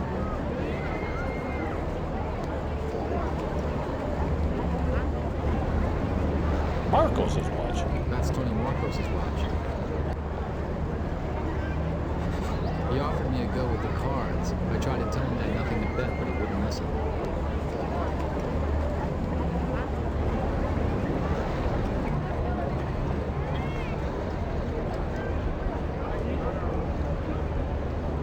What is it that I need to bet?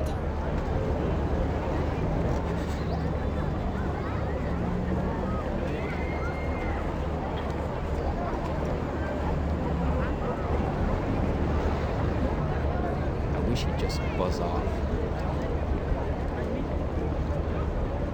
Bang bet.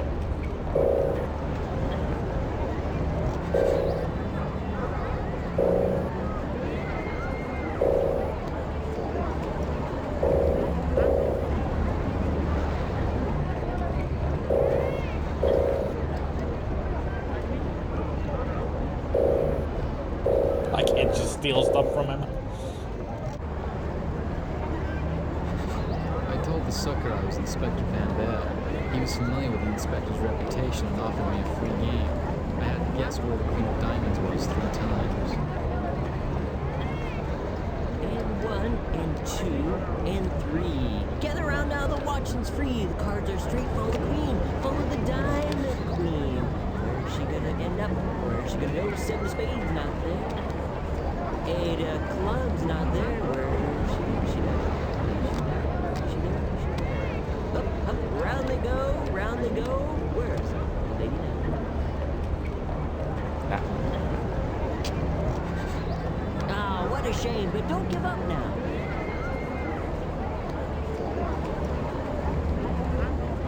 And 1, and 2, and 3. Gather round now, the watching's free. The cards are straight. Follow the queen, follow the diamond queen.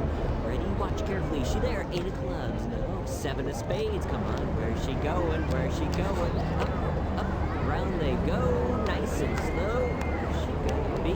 Where's the little lady now? There. Oh, come on. Hey, sweet. Welcome to Annoyance. And 1, and 2, and 3. Gather round And now, 4. the watching's free. The cards are straight. Follow the queen, follow the diamond queen.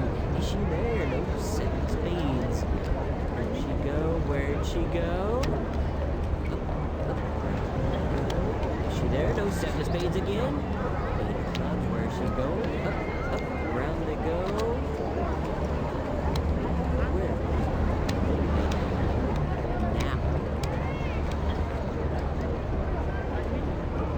That one. You gotta be What a fucking shame, but kidding don't me. give up now. I was following that card like a hawk. And 1, He really is a hustler. He knows how to hide that Get card. around now, the watching's free. The cards are straight full of that queen, full of that diamond queen. 8 of clubs, where's the queen? 7 of spades, where's the queen? Maybe that's her, maybe it's not. Up, up, round they go, round they go. Where's the little lady now? There. Ah, just 2 Caught more him. times for a winner. And 1 and 2. 2 more and wins. 3. Gather around now, the watching's free. The cards are straight, follow the queen, follow the diamond queen. Where's she gonna end up? Where's she gonna go? 7 of spades, not there. 8 of clubs, not there. Where's she? Is she there? Is she there? Is she there? Is she there? Up, up, round they go, round they go. Where's the lady now? That one. Good. On to his Everybody trick. just one more time.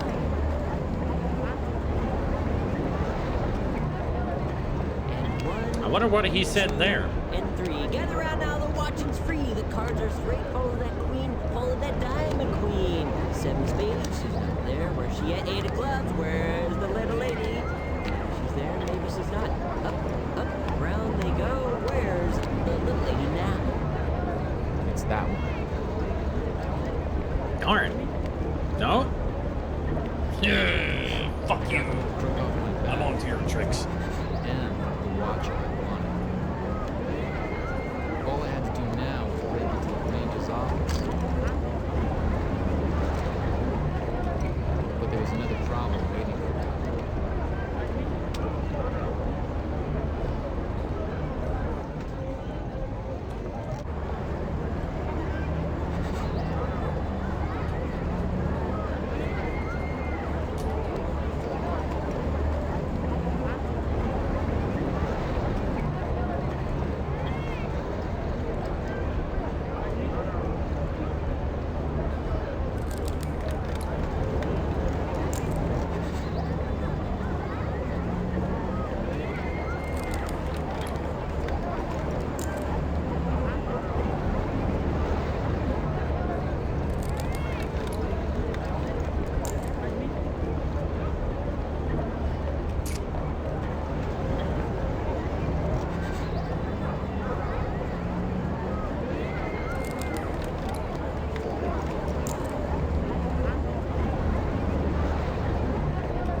How am I supposed to figure out which key goes where?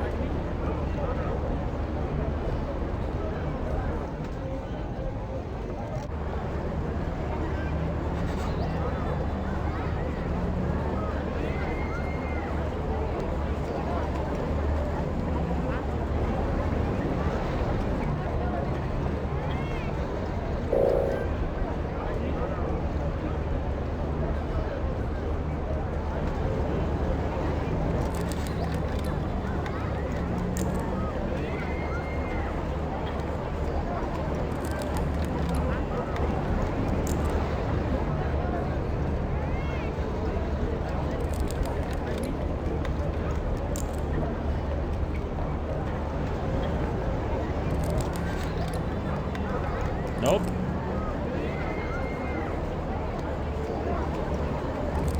Did not watch.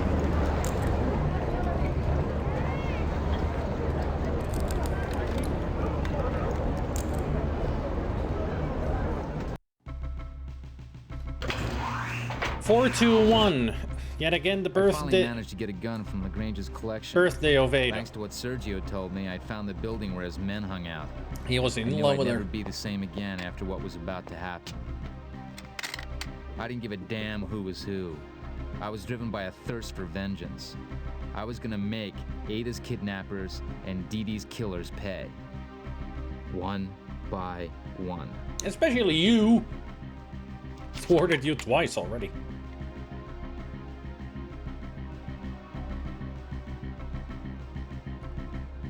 Yeah, that's how these work. Especially when you're a RoboCop.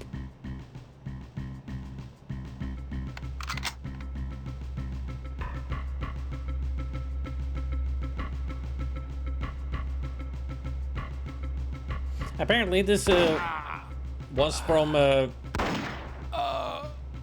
Marcus's stash at the club that we went to. Oh, that he gives up. Max, Max the killer. Deep down, without realizing it, I'd set Ada free so I'd get to the bottom of the things.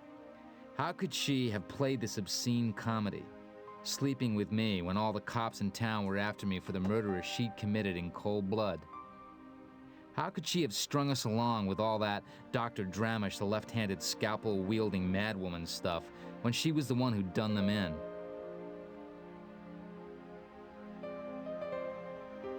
The truth come out. Bruno Mars is gay. She explained that her father and brother, who were both Does attorneys, had Bruno been Mars is assassinated gay. for pleading against the elite, and that she had to avenge their deaths. She said she loved me from the start. She was just trying to protect me by not telling me. In the meantime, though, my best friend had been killed, and it was all her fault.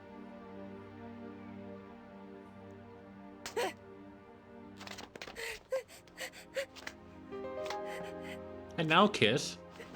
No. Ada Okay. dumped me there. Not only was she leaving me to prove my innocence to the police, but like a schmuck, I was left to confront Kevork at the Institute. 85%. There's still 50% left in the game. Holy shit. Kevork, not Borg. Although at this point I'd rather be meeting the Borg. I'm gonna have a better chance at things. There. Let's go to ambiance mode, because I need food. I need a break from this. We're very close to the end. I still need that break. If I don't take a break, my brain will break.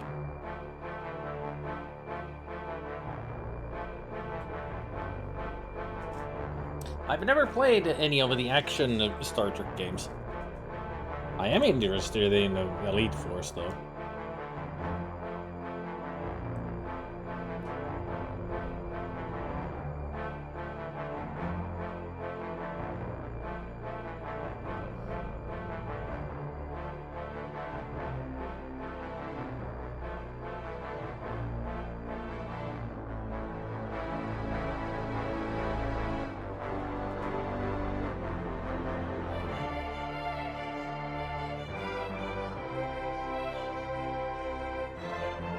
Totes adorbs.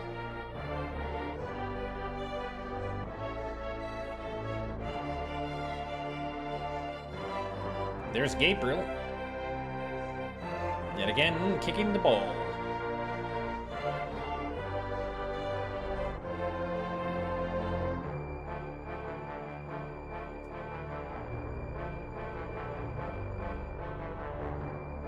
It's Gabriel and friends.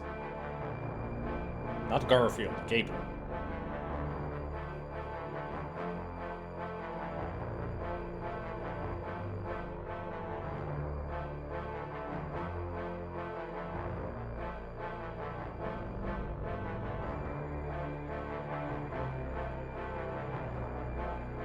And that's all the kitty cats that are around.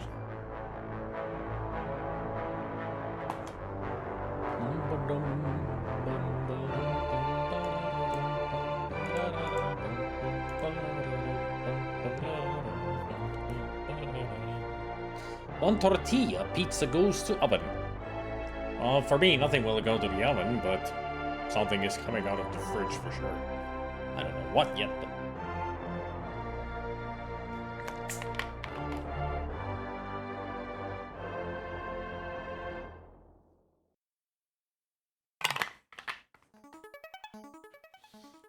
We shall return.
that.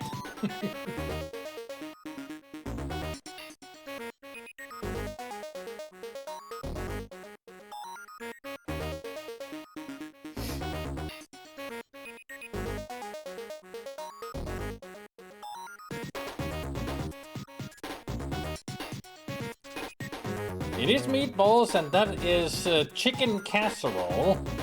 And then there's cucumber.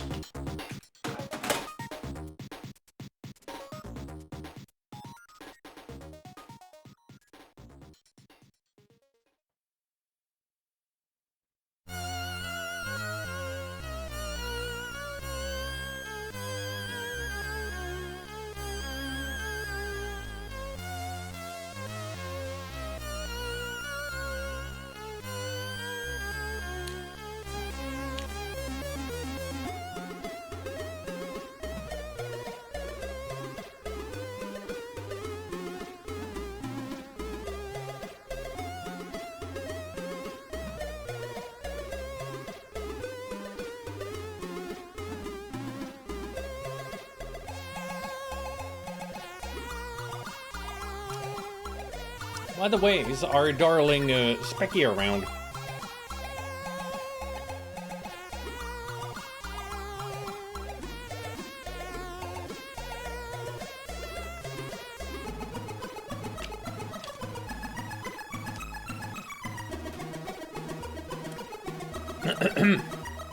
Ise dodria da filo mu.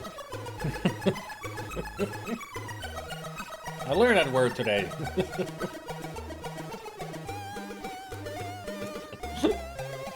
So I then decided to put it into a silly sentence. For those who do not know Greek, I just told Specky that you are my rose. I've been learning words like rose, forest, trees, stone, and rock. Apparently stone and rock have different words. I mean, stone and rock are different words, but also in Greek.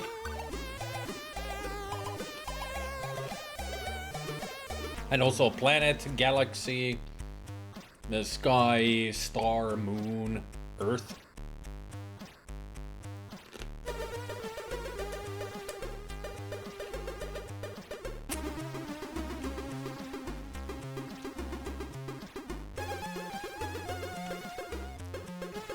You guys want to learn how to say earth?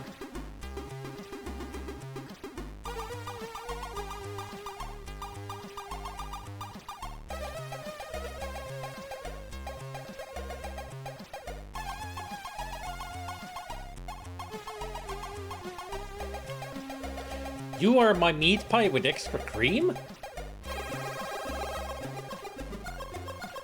Is that what you said? Should be onions. Oh.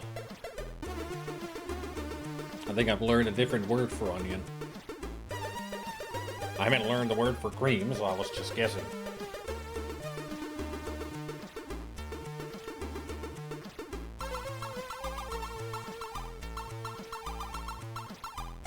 Oh yeah, I never did learn onion. I learned garlic.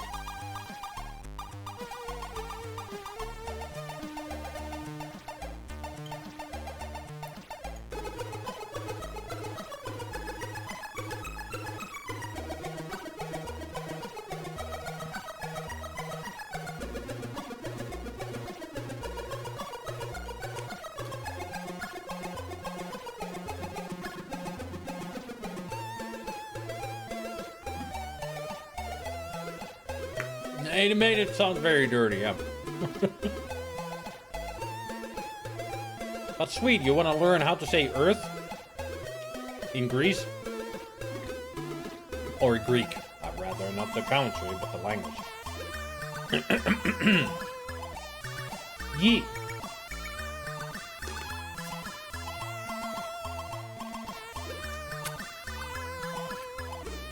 It's just ye.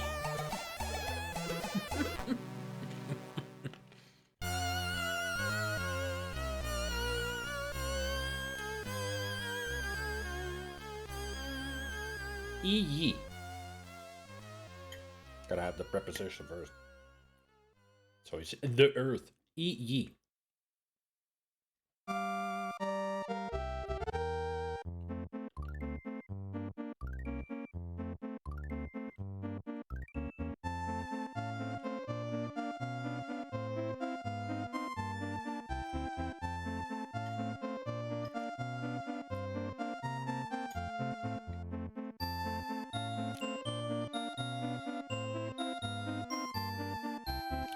Now I'm just thinking about all the annoyances that are in the swimming levels. Especially Super Mario World.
Well, Garfield the Winter's Tale certainly is a chocolate factory.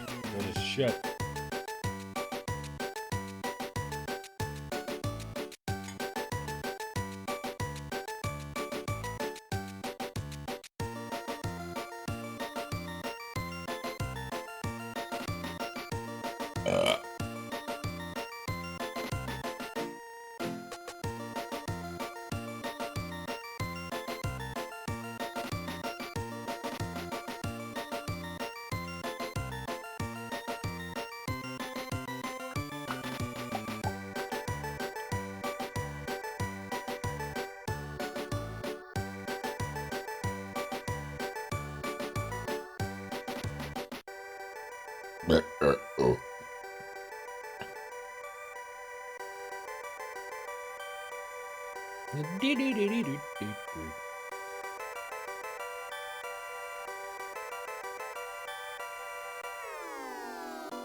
Let's get back to this beautiful game.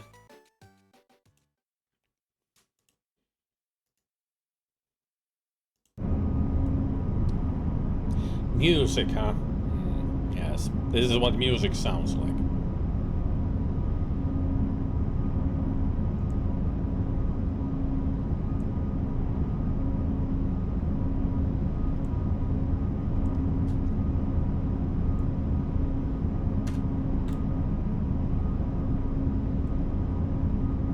It's a timer.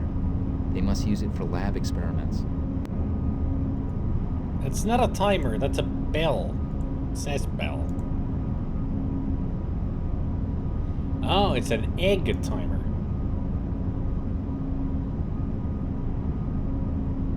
So, he was right, it is a timer.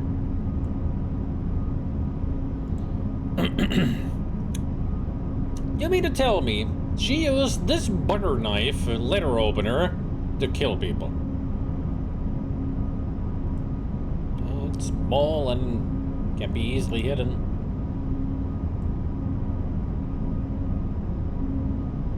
Worst clock ever, it only tells you 11, 12, 1, 8, 6, and 4. I don't know Roman numerals. Like, what kind of a watch is this? Other than shit. Like, what the hell?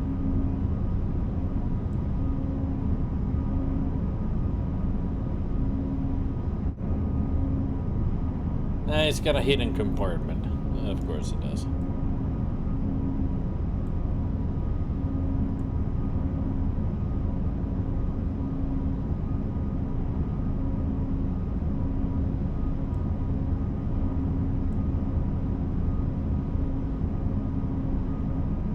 Well, it's gonna be fun to try to find out what the hell this all means.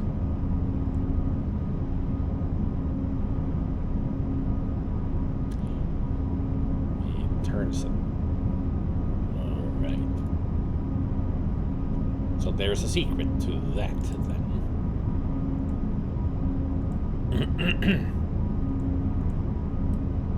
I don't know about this lipstick, it's not really Max's color. I think it would look better in purple.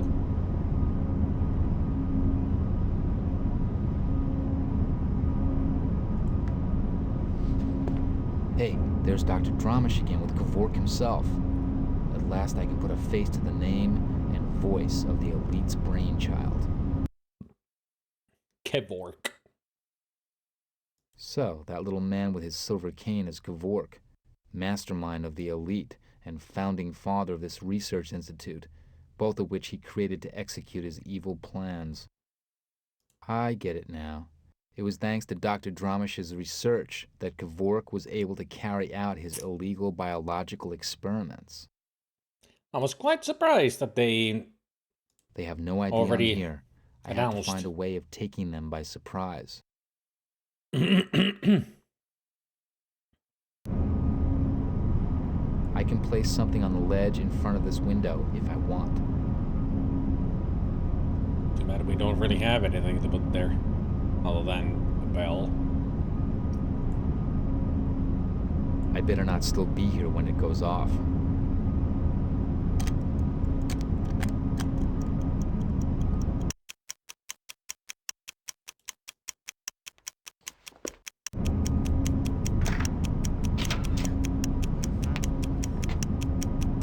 I guess I got here too early.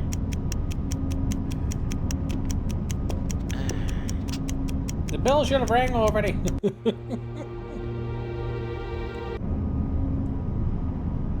a timer. They must use it for lab experiments. Borderlands 3 came out 21, I think.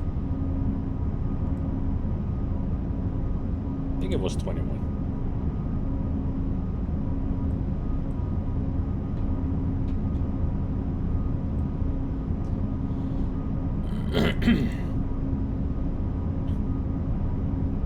(2020).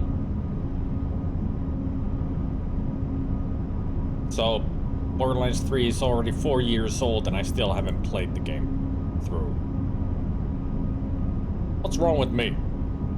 Why did I stop playing Borderlands? Hey, there's Dr. Dramish again with Kevork himself. At last I can put a face to the name and voice of the elite's brainchild. So, that little man with his silver cane is Kevork, mastermind of the elite and founding father of this research institute, both of which he created to execute his evil plans. Not to mention, you play the game for 3 hours and you're only being thrown like so many twists in your face. Illegal biological experiments. I mean, they go crazy with the storytelling.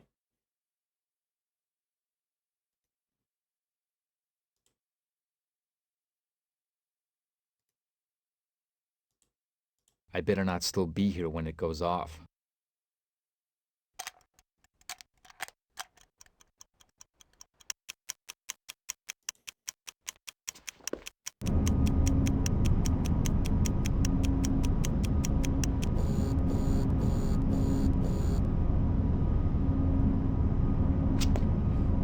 Oh, hi! I'm still here.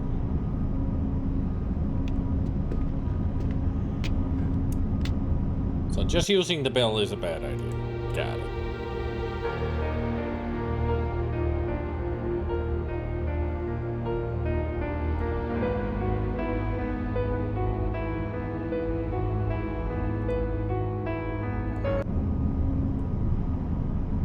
It's a timer. They must use it for lab experiments.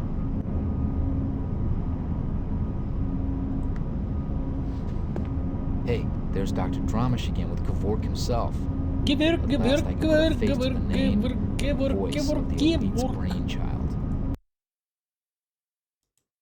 So, that little man with his silver cane is Kevork, mastermind of the elite and founding father of this research institute, both of which he created to execute his evil plans.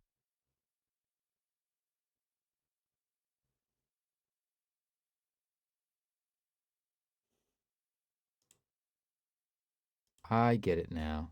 It was thanks to Dr. Dramish's research that Kevork was able to carry out his illegal biological experiments. They have no idea I'm here. I have to find a way of taking them by surprise. Peekaboo.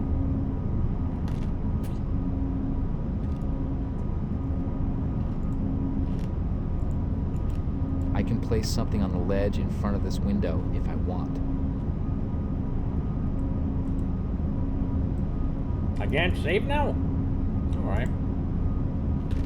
I better not still be here when it goes off.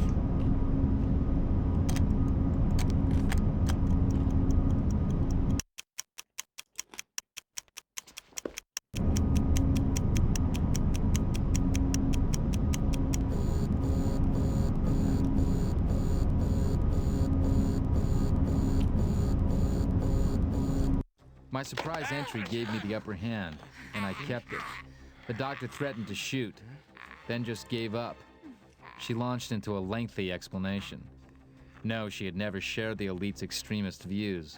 She just wanted to carry out her research. She claimed that she never imagined what the outcome would be. She was finished with the elite. She was going to turn herself in to the police to put an end to the carnage. Kevork, furious about her confession, soon put an end to the conversation. Well, you could have stopped him.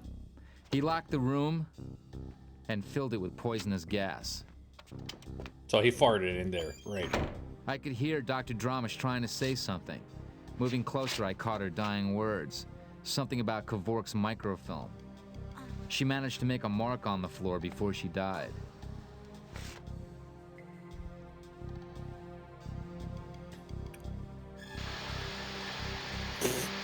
These effects are so great.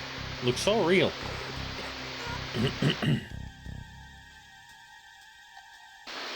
And dead.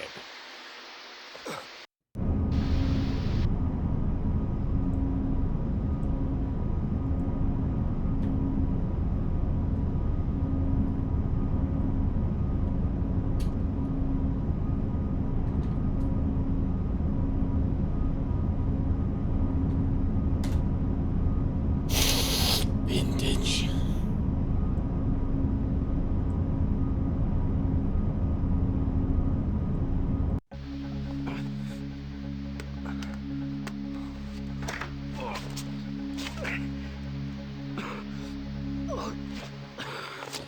I mean, if the poison is that effective, you should be dead already. I tell you, there's nothing more touching in life than a reconciliation.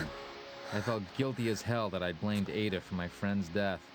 She had swallowed her pride and come to save poison. me. Gas. We were reunited against the evil elite. It's still... We moved to strike at their nerve center, the secret room. What about the X on the floor that she drew? Hurry up. Kevork's coming with reinforcements. Hurry up. Hurry up with what?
Nothing's changing on it, though.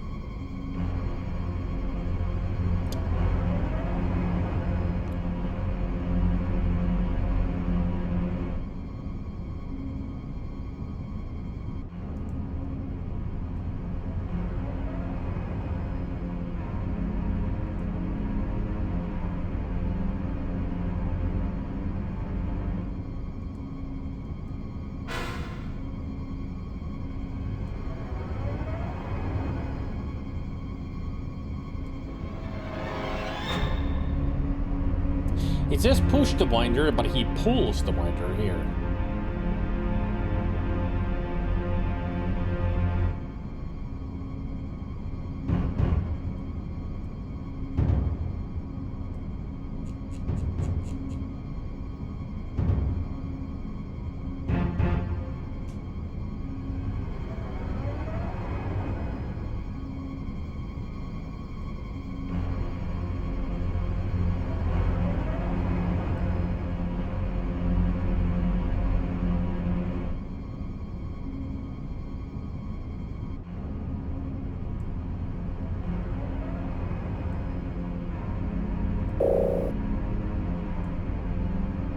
Oh, great. I need to reassemble that.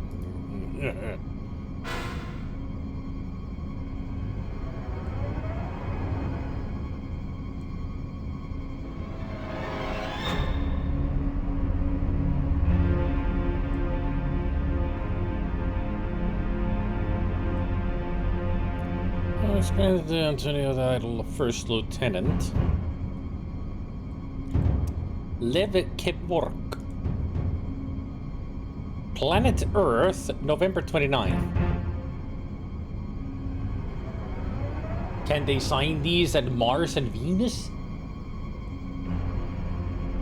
Elite is evident, ultimate, and absolute path towards the creation of a new order amongst men. Good for you.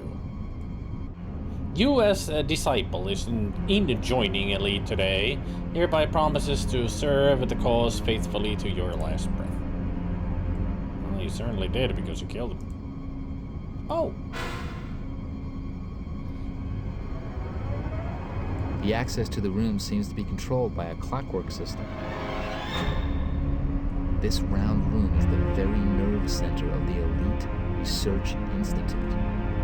I guess that's where we're going.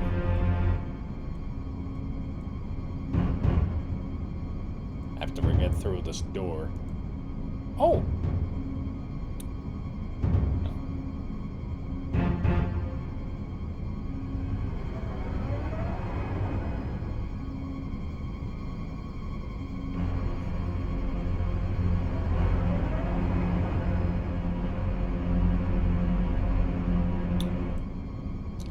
Well, that's easy to remember.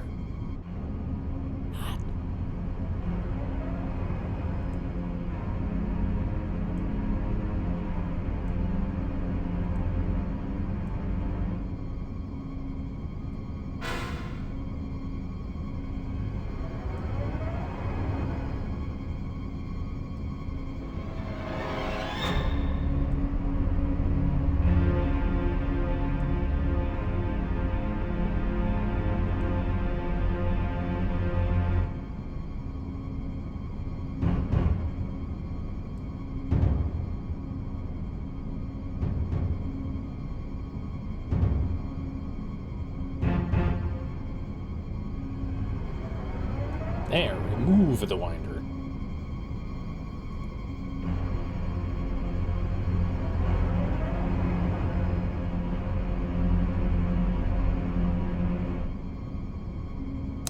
Well,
Nothing's happening. The watch fits perfectly, though.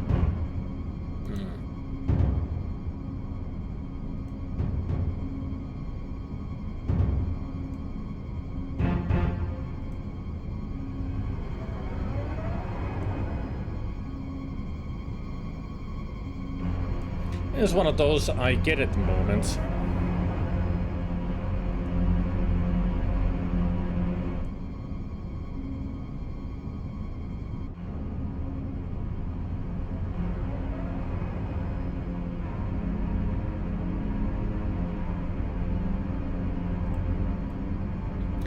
The walkthrough says, pull a winder, remove it, use on center of watch, reverse watch, click on central ring once, then on outer ring once, plus on winder 3 times. I did that, but nothing happened. 1, 2, 3. Nothing. There must be a special way of setting it.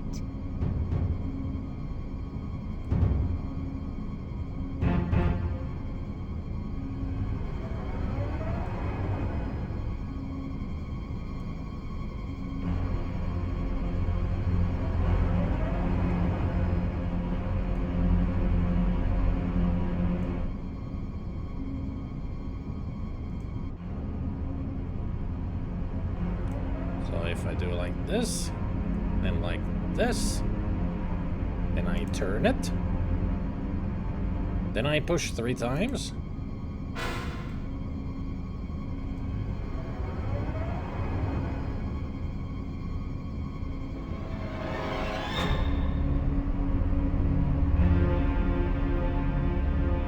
Guess I can't push it or pull the winder anymore. Is it now activated? Nothing's happening. The watch fits perfectly. It's a very annoying puzzle.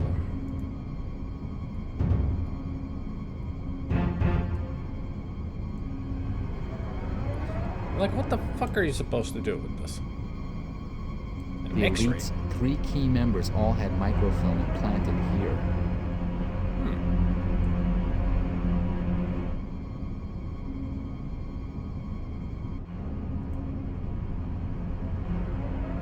So, yeah. Push or pull to open, grab it, put it there.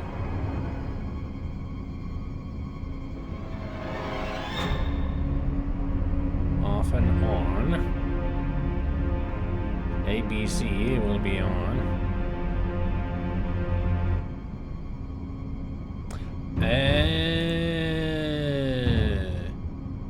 I get it.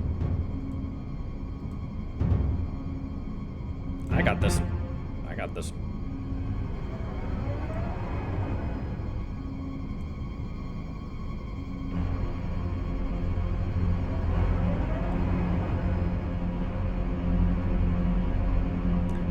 I know the mistake that I have been making. So turn it on. Then, deet, doot, deet, doot, and deet, doot. Now it's active. There we go. It's been activated.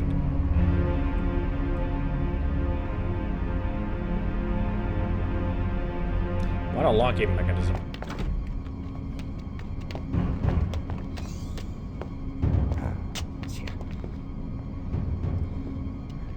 How is that guy still alive? Too late. The security system only allows 1 person through at a time. Let's go.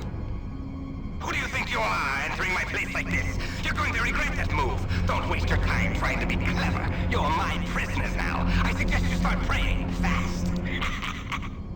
Yeah, Don't what worry. is with that We're safe here material in the parts? secret room for the time being. The only way out is to find the information in this control terminal. Look and see if you can find any weapons. You never know. In the meantime, I'll try and figure out the terminal system, all right? Right.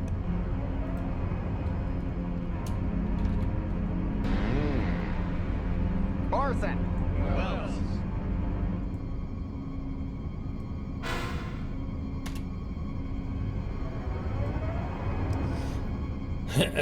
I like this gonna be fun. My answer to that would be no.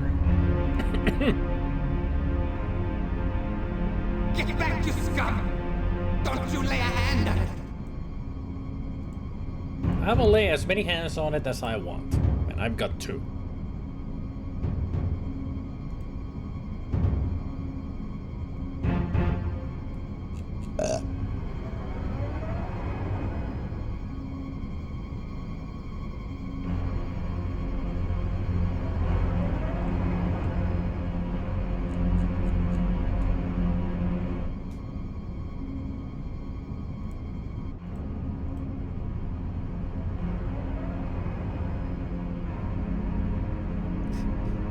Bring out the automatic damsel maker again.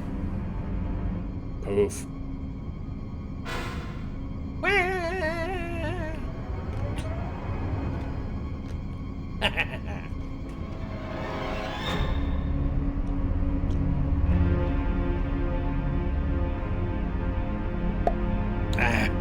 Get the automatic damsel maker again. Beep beep beep beep beep beep beep beep beep beep beep. Poof. I know what Gabriel's talking about. Just a buggy do.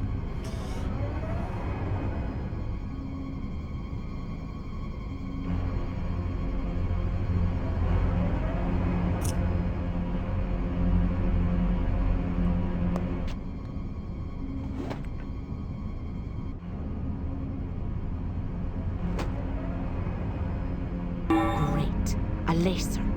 It can only be used once, so I'd better choose my adversary carefully. A pocket laser? Give up! It's pointless! There's no mercy for the likes of you. Ah, shut up there, Ren. Just go back to Stimpy. A remote control. Aha! The remote control for the thermostat. This should heat things up a little. Why is it like a television remote control? Oh, controls every room. Interesting.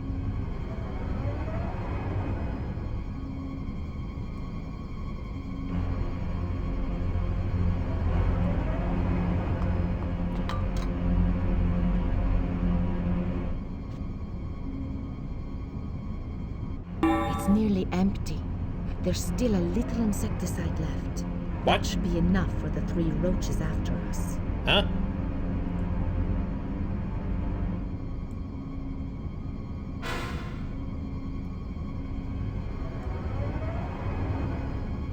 It's not a extinguisher. It's an insecticide. How many? If it's almost empty, how many bugs do they get in here? Where's the secret evil lair ever? I mean, the evil doctor's evil lair is even better in freaking demented cartoon movie than this.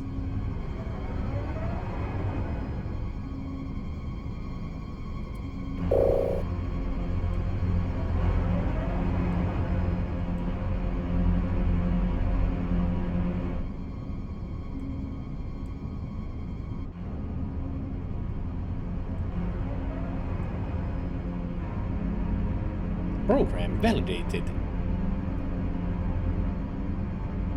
As hot as possible.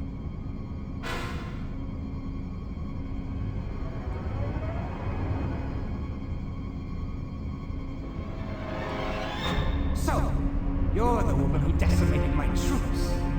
Well, now you're going to die like your foolish father and brother, who thought they could ruin my plans. I think I've set off an explosion in one of the rooms. The solvents stored there obviously didn't appreciate the heat. Oopsie boopsie.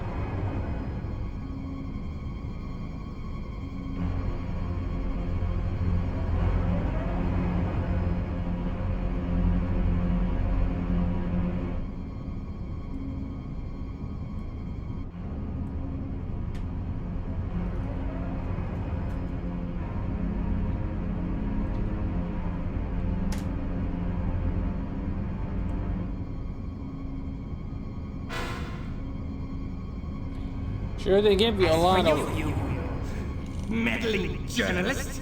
You shouldn't have gotten involved. You're not capable of doing this story.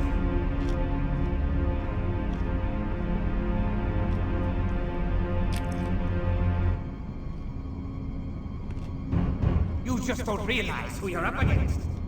I am Lev Kavak, the sole survivor of a new order in this dying century.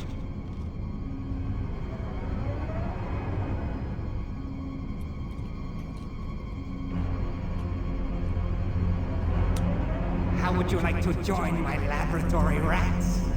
I need some fresh DNA. You know, if you didn't keep talking in the intercom, you would get here a lot faster. I'll be generous if you give yourselves up immediately. I'll make sure you don't suffer. Is he in the room now? I think you left out the echo of the intercom. Unless he's supposed to be. So do you really believe you can destroy a lifetime of work? So you've been shouting from the corridor and now you're behind the door. God. Your final hour has come. Prepare to die! No, it's my name is Inigo Montoya. You killed my father. Prepare to die. Unless you want to be a pirate, then it's Skyper 3. Put Mighty Pirate. I wonder how safe we are here. Kevork and his men must be planning to attack.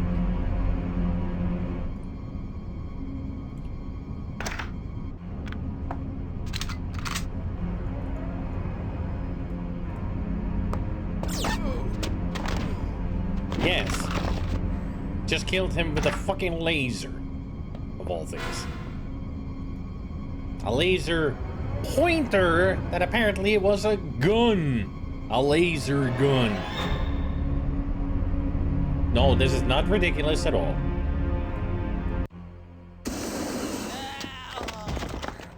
And we defeated Kevork like the bug that he was on our ass. With insecticide. Oh, he's not dead yet. Ada, look up behind you.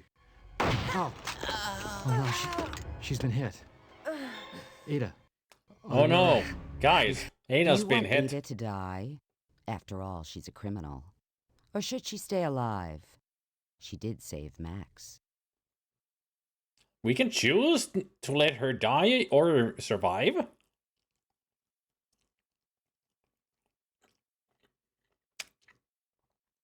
What do you guys think? Die or live? Live? Die. Hallelujah! Another soul saved! I can't save now. We're stuck here.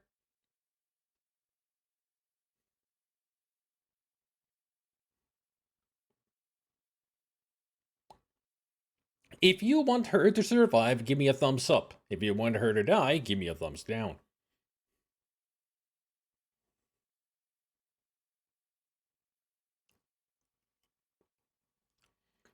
Me being the goody two-shoes, I would choose her to survive.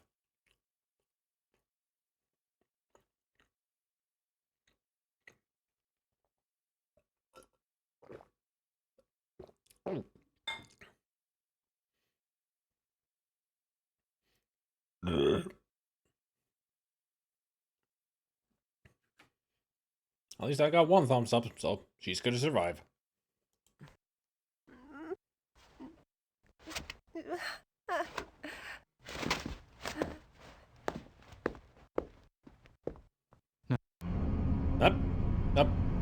Okay. He was trying to say something, but the game decided, nope. That didn't look like CPR. Just a little groping, you know, for old time's sake.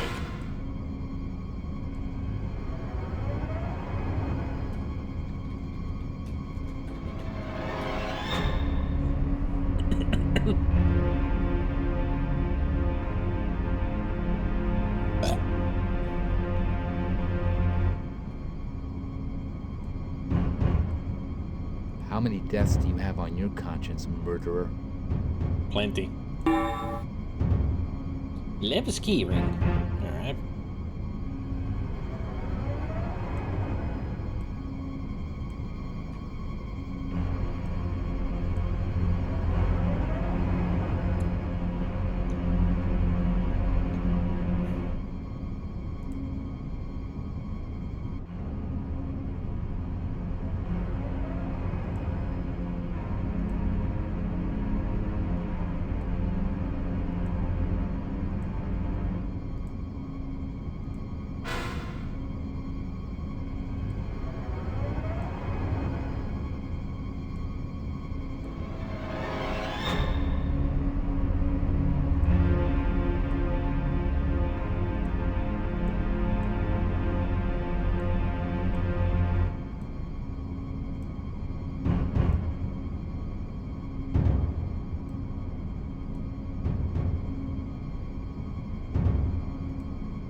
Bum, bum.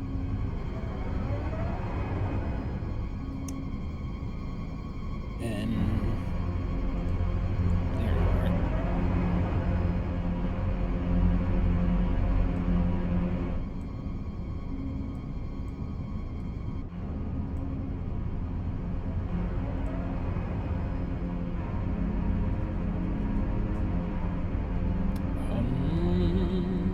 What am I missing here?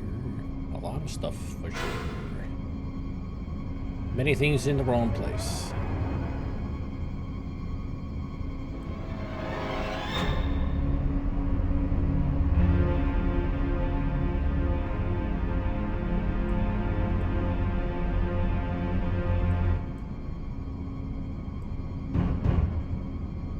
That looks more like it.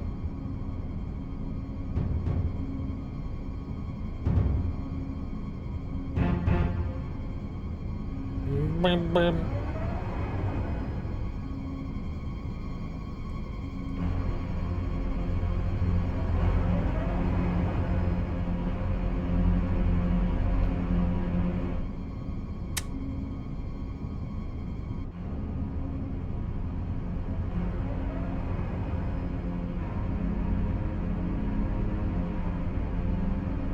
Wait, that's not right.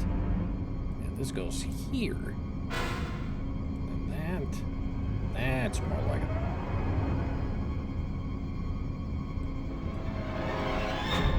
And that goes there, and this here, and then there.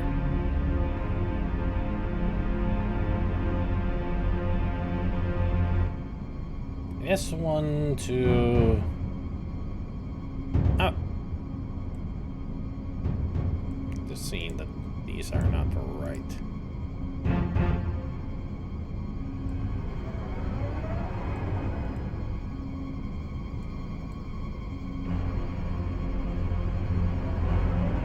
I've pieced together the card's schema at last.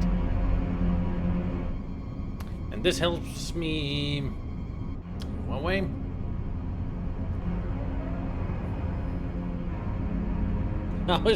How is this supposed to help me? At least we've finally made it.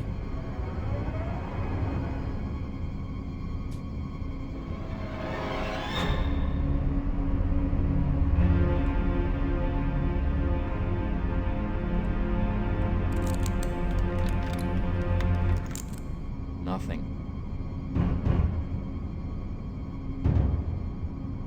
Is it the right one? I don't know. Is it? Contact. Insert card into player. Is it the right one? I don't know. The keyboard's digital. There's no card in the player. So do I put the... No, not the whole bag. The schematic in there? Do I need to reassemble it? No. Okay.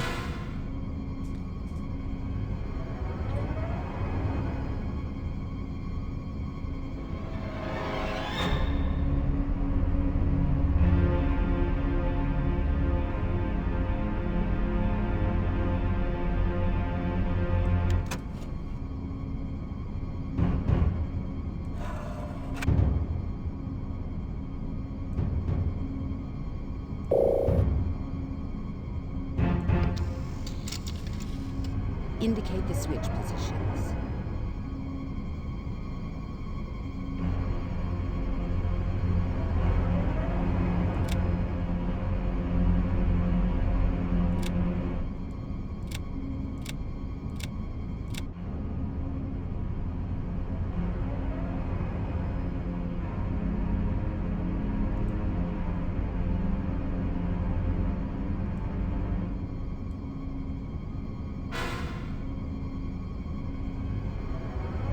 Somehow this is supposed to tell me what switches to turn on and off.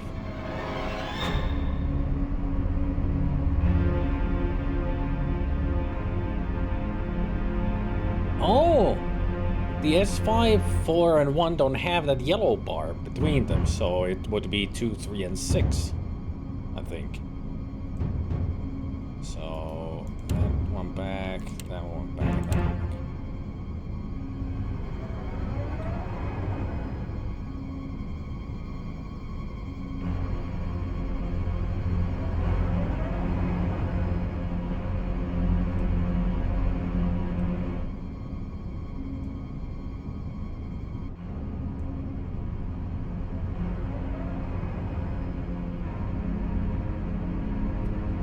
And apparently now I need to use all these keys, and how are you even supposed to find this out? Like the codes. The keyboard's digital.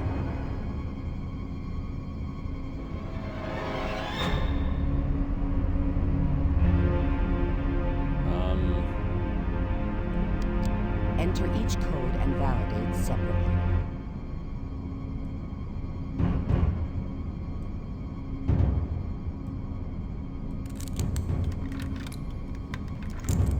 Correct code. Continue procedure.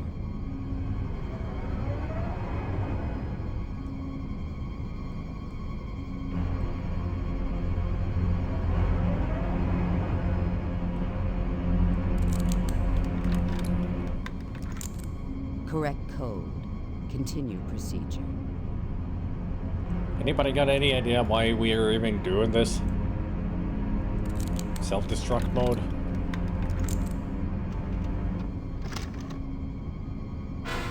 For a VCR? At least not Betamax. Is she still alive? I think I may have clicked she dies. Even though I'm sure I clicked survives.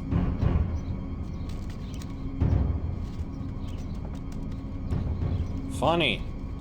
Guess who showed up just in time to save my skin on the roof of the research institute? The incredible Dee Dee. The bulletproof vest he'd been wearing had saved his life when I could have sworn he was riddled with bullets. Just goes to show how smart Dee Dee is. He told me he'd been suspicious of Ada's undying love right from the start. As if it were odd that I should arouse such a sudden undying passion in a lady. What the hell? Anyway, he planted a transmitter in her lipstick as soon as he started to suspect her. The signal led him to the research institute. I suppose you want to know what happened to our relationship after all that. Well, it picked up right where we'd left off. Ada was alive, and the ambulance crew was taking care of her. Oh. She'd killed to avenge her family. I couldn't hold it against her that she'd rid the planet of two evil crooks. She Don't did worry, it you'll be cleared. for I sent revenge. the photos in the file to the people in the right places. With your cassette, they'll soon get the whole picture.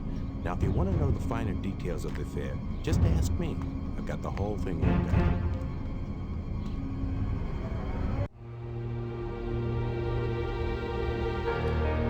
The end. That was it. Just the end.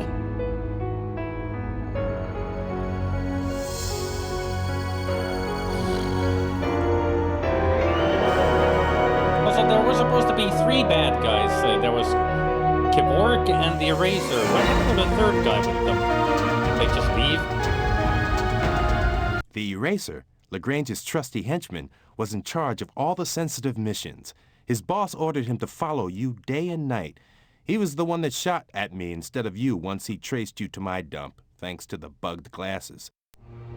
Kevork was the brainchild behind the Elite, an official organization set up to stimulate an individual's potential. In reality, he was using his client's money to finance Dr. Dramish's research at the Institute. Her work was focused on genetically creating superintelligent beings. Only he, Lagrange, and Marcos were capable of destroying the evidence in the event of a problem, thanks to the microfilm embedded under their skin. Dr. Dramish was the weak link in the organization. She'd been recruited by the Elite for her expert knowledge in biotechnology. During her research financed by the elite, she discovered possibilities for controlling chromosome mutations by using radioactive substances. She was the one who implanted the microfilm and was responsible for retrieving them in the event of their deaths. The fact that she was left-handed made you think she was guilty of the murders.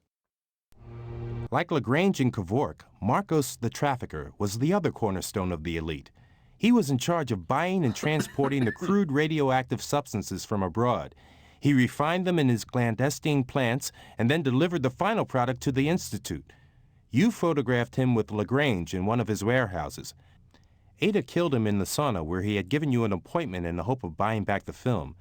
Ada had only become his lover to kill him in the first place. Lagrange was the politician in the group. Kevork, who had detected his unscrupulous nature, brought him to the organization because he was politically high enough to suppress any legal action taken against the elite. Lagrange had contacted Marcos in the hope of buying arms for his collection. He then introduced Marcos to Kevork, thinking his trafficking skills would be useful. Ada killed him just before you found him in his office at the pool hall. Inspector Van Dale was on the organization's payroll. He received orders to eliminate you, Max, because he thought you were the one who killed Marcos and Lagrange. He was ordered to cover up the whole affair because it got out and began causing trouble for the elite. That explains why he was so trigger-happy. Ada had been planning her revenge for a long time. She had become Marcos' lover so she could kill him when the time was right. She killed him using her left hand in order to cover her tracks. Your arrival at the sauna after the murder was a blessing for Ada, because you immediately became suspect number 1, leaving her in the clear. By pretending to help you with your inquiry, she was able to infiltrate the organization and get to the other leaders. That was when she killed Lagrange. It's just closed. When you click the end. Well, thanks for the explanation for this shit. Now we know exactly what happened and why. Well, apparently, according to them, she did survive. And Dee Dee's people were taking care of her. We just never see her again. And if you let her die, they will just right there explain that, yeah, she died, but she was doing it for her family as revenge. So the ending doesn't change at all except for one line or two.